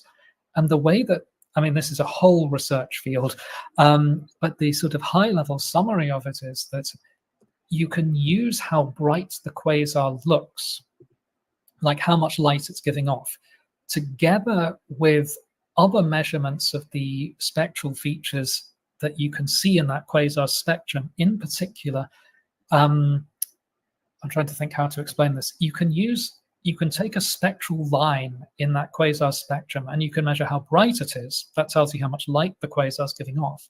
Mm-hmm. But you can then also measure how broad that line is. And this again would take a while to explain.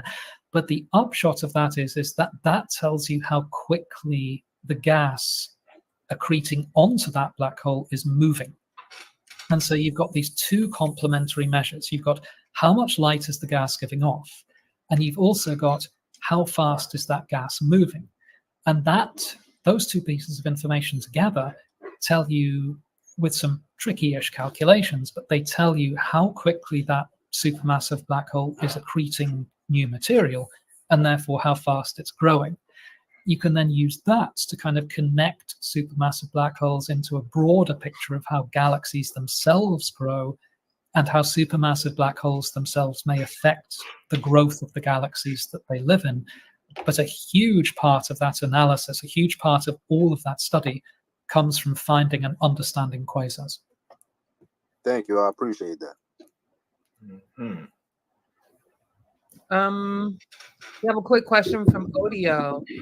He asks, is the telescope in Hawaii still getting built? He says there's some political implications to that. You know anything about that? Just, quickly.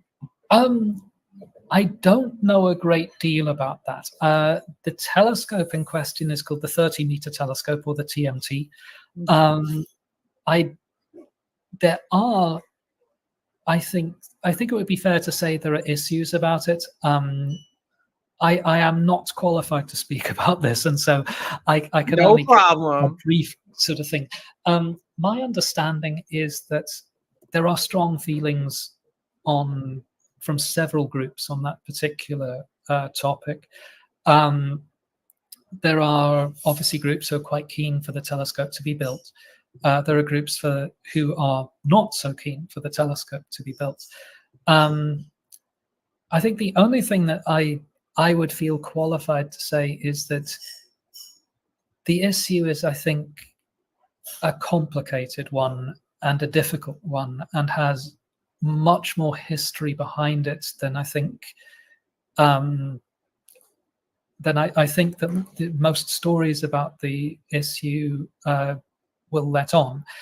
I don't know the current status of it. The last I heard was that there was no ongoing construction work.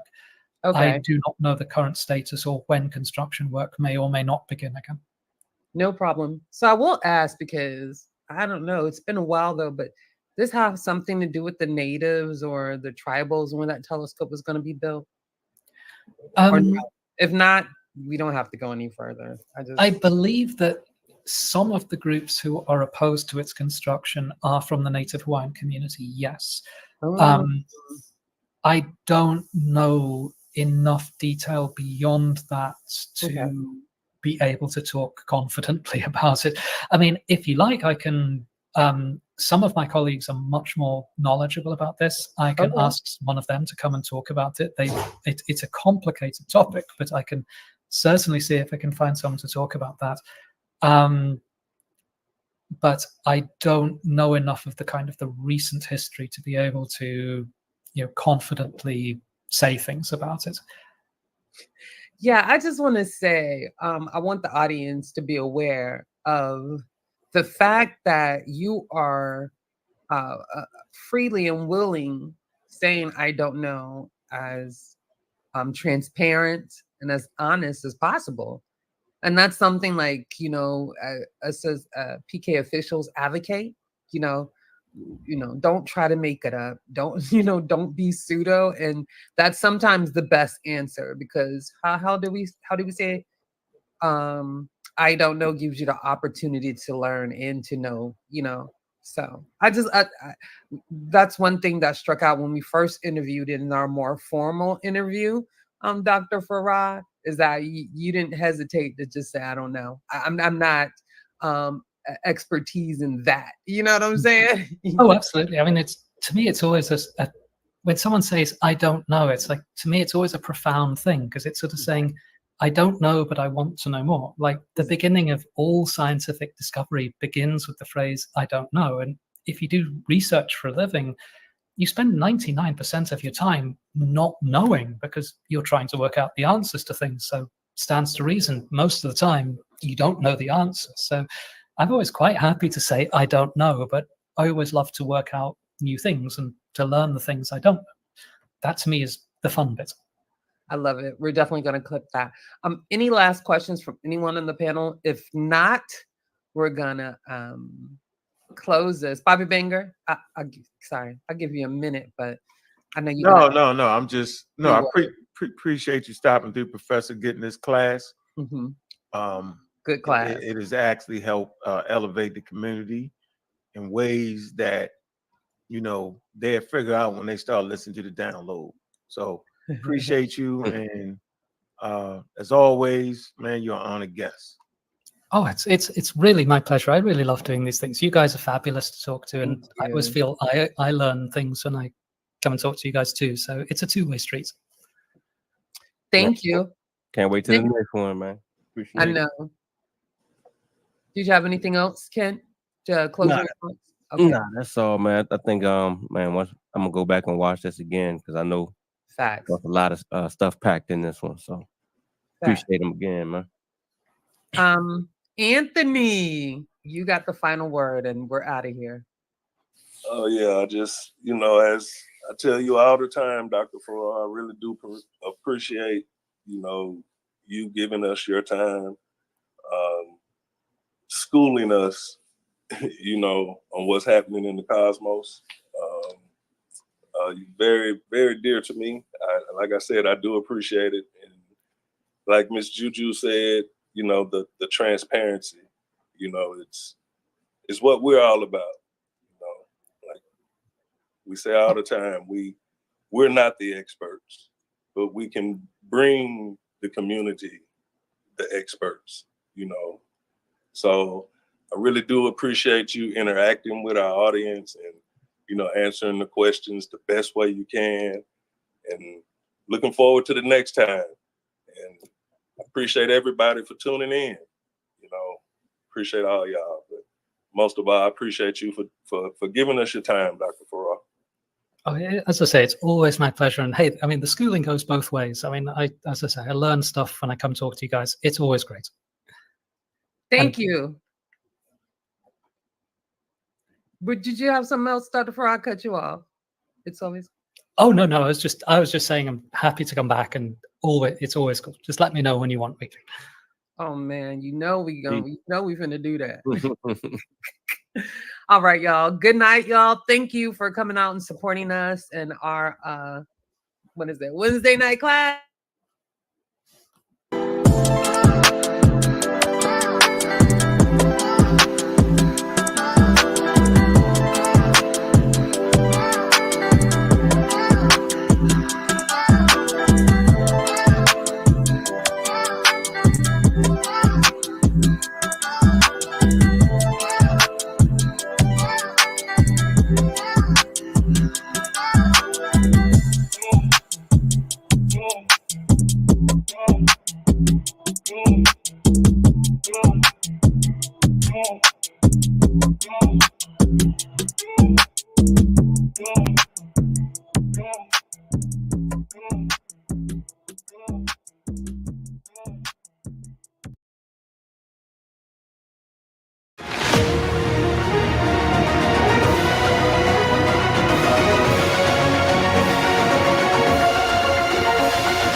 All right, lots of first-time guests here on This Is Football. Lots of people have never worked with before, never met before. Have we met Ben Solak? I think so. You're Clark. Your name is Clark. It's Clark. No,